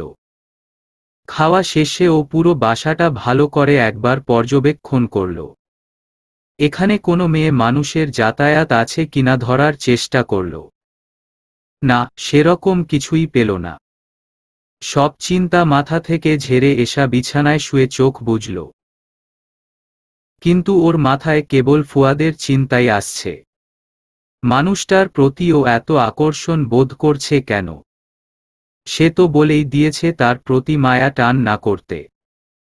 ফুয়াদ শেষ রাতের দিকে বাসায় ফিরে। রুমের আলো ঝালানো। এশা আলো না নিভিয়েই ঘুমিয়েছে। উজ্জ্বল লাইটের আলোতে ওর ঘুমন্ত চেহারা অসম্ভব সুন্দর দেখাচ্ছে। ফুয়াদ এক নজর সেদিকে তাকিয়ে বাথরুমে ঢুকে ফ্রেশ হতে। এশার পরনে গাঢ় সবুজ সালোয়ার কামিজ। ওড়নাটা বালিশের পাশে রাখে। বুকের কাছটা অনেকখানি উন্মুক্ত। সেলোয়ার গুটিয়ে উপরে উঠে ধবধবে ফর্সা পা বের হয়ে আছে। লম্বা চুলগুলো বিছানা জুড়ে ছড়ানো। অত্যন্ত রূপসী, চিত্তাকর্ষক কোনো অপ্সরা ঘুমিয়ে আছে যেন। এই মেয়েটাকে হঠাৎ এত সুন্দর, আকর্ষণীয় লাগছে কেন? নাকি আগেও লাগতো কিন্তু ও খেয়াল করেনি? ফুয়াদ ওর মাথার কাছে বসে অনেকক্ষণ তাকিয়ে থাকে গভীর মনোযোগে। ওর মুখে পড়া বিরক্তিকর চুলগুলো সরিয়ে দেয়। অনেকক্ষণ বসে থাকার পর লাইট বন্ধ করে এশার পাশে শুয়ে পড়ে ফুয়াদ। মিষ্টি একটা ঘ্রাণ আসছে। এতদিনও আসতো নিশ্চয়ই। ও সেভাবে খেয়াল করার চেষ্টা করেনি। ফুয়াদ আস্তে আস্তে এশার চুলে নাক ডুবাল। কি ব্যবহার করে ও চুলে! চমৎকার ঘ্রাণ তো। ও এবার এশাকে নিজের ডান বাহুতে টেনে নেয়। মেয়েটার ঘুম খুব ভার। এই শেষ রাতে ঘুম ভাঙিয়ে ওকে বিরক্ত করতে চাইল না। ফুয়াদ নিজের বাহুডোরে এশাকে গভীরভাবে আবদ্ধ করে ঘুমিয়ে পড়ল। সকালবেলা এশার অনুভব হলো কেউ ওকে অক্টোপাসের মতো পেঁচিয়ে ধরে আছে। ও নড়তেই পারছে না একদম। হকচকিত হয়ে চোখ খুলে ফুয়াদের আলিঙ্গনে নিজেকে আবিষ্কার করলো। ও আরও বিস্মিত হলো এই লোকটা এভাবে ওকে নিজের বাহুডোরে আটকে রেখেছে এটা দেখে। এশার নড়াচড়ায় ফুহাদের ঘুম ভেঙে যায়। সে বিরক্ত হয়ে চোখ খুলে ঘুম ঝরানো কণ্ঠে বলতে লাগলো, নড়ো না তো, চুপচাপ শুয়ে থাকো এভাবেই। অগত্যা এশাকে ওভাবেই শুয়ে থাকতে হলো। ফুয়াদের এত ভীষণ কাছেও ওর শ্বাস ভারী হয়ে যাচ্ছে। হৃদস্পন্দন বাড়ে আর পলকহীনভাবে তাকিয়ে থাকে ফুয়াদের দিকে। ফুয়াদকে দেখে মুগ্ধ হচ্ছে সে বারে বার। ফুয়াদের প্রেমে পড়ে যাচ্ছে। তার প্রতি সেই নিষিদ্ধ ভালোবাসা, মায়া, টান সব কিছুই অনুভব হচ্ছে এখন। এশা ফুয়াদের বুকে মুখ ডুবালো। ওর মনে তীক্ষ্ণ ধারালো শীতল অনুভূতি হচ্ছে, গভীর প্রেম জাগছে মনে। সেই প্রেমাতুর হৃদয় নিয়ে ও আবারও ঘুমিয়ে পড়ল। এশা, দ্রুত ওঠো, বাসায় ফিরতে হবে, মা কয়েকশো কল দিয়েছেন। ফুয়াদের গলায় অতি ব্যস্ততা। এশা ঘুম থেকে লাফিয়ে উঠে বসল। ফুয়াদ বলল, বাসায় কিছু না বলে নিখোঁজ হয়ে আছি, কি হবে ভাবতে পারছো একবার? তাছাড়া মায়ের ফোনটাও ধরিনি। এশা দ্রুত ফ্রেশ হয়ে তৈরি হয়ে নিল। আমি তোমাকে বাসার সামনে নামিয়ে দিব, তুমি একা বাসায় চলে যাবে, আমি পরে যাব, ফুয়াদ বলল।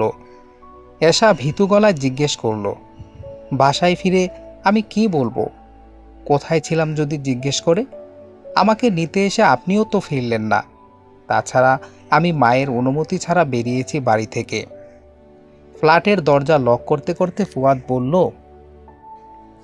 সাহসী হও, আমি সাহসী বুদ্ধিমতী মেয়েকে খুব পছন্দ করি। আজ দেখব তোমার বুদ্ধি কতটুকু, তুমি এই পরিস্থিতিটাকে কিভাবে সামলে নিতে পারো। এশা মোটেও বোকা মেয়ে নয়, কিন্তু পলি বেগমের সামনে ওর বুদ্ধি কোনো কাজে আসবে কি? সে কি ওর কোনো যুক্তি শুনতে বসে আছে? ফুয়াদ এশাকে বাসার সামনে নামিয়ে দিল। এশার হাত পা ঈষৎ কাঁপছে আতঙ্কে। ফুয়াদ বলল, তুমি থার্ড ইয়ারের বইপত্র কিছু কিনোনি? রুমে তো দেখলাম না, না কিনলে তালিকা দাও, আমি নিয়ে আসব। এশার গলা শুকিয়ে আছে এই মুহূর্তে। অতঃপর ও বলল, কিছু বই কিনেছি, বাকিগুলোর নাম এই মুহূর্তে মনে পড়ছে না। ও আচ্ছা, তুমি ভয়ে এরকম করছো কেন বলো তো? কি আশ্চর্য, বইয়ের নাম এক্ষুনি আমার ফোনে টেক্সট করে দিয়ে তারপর ভিতরে যাও। এশা মাথা নাড়িয়ে যন্ত্রের মতো হ্যাঁ বলল কেবলই। অতঃপর ফুয়াদ চলে গেল সেখান থেকে। চলবে,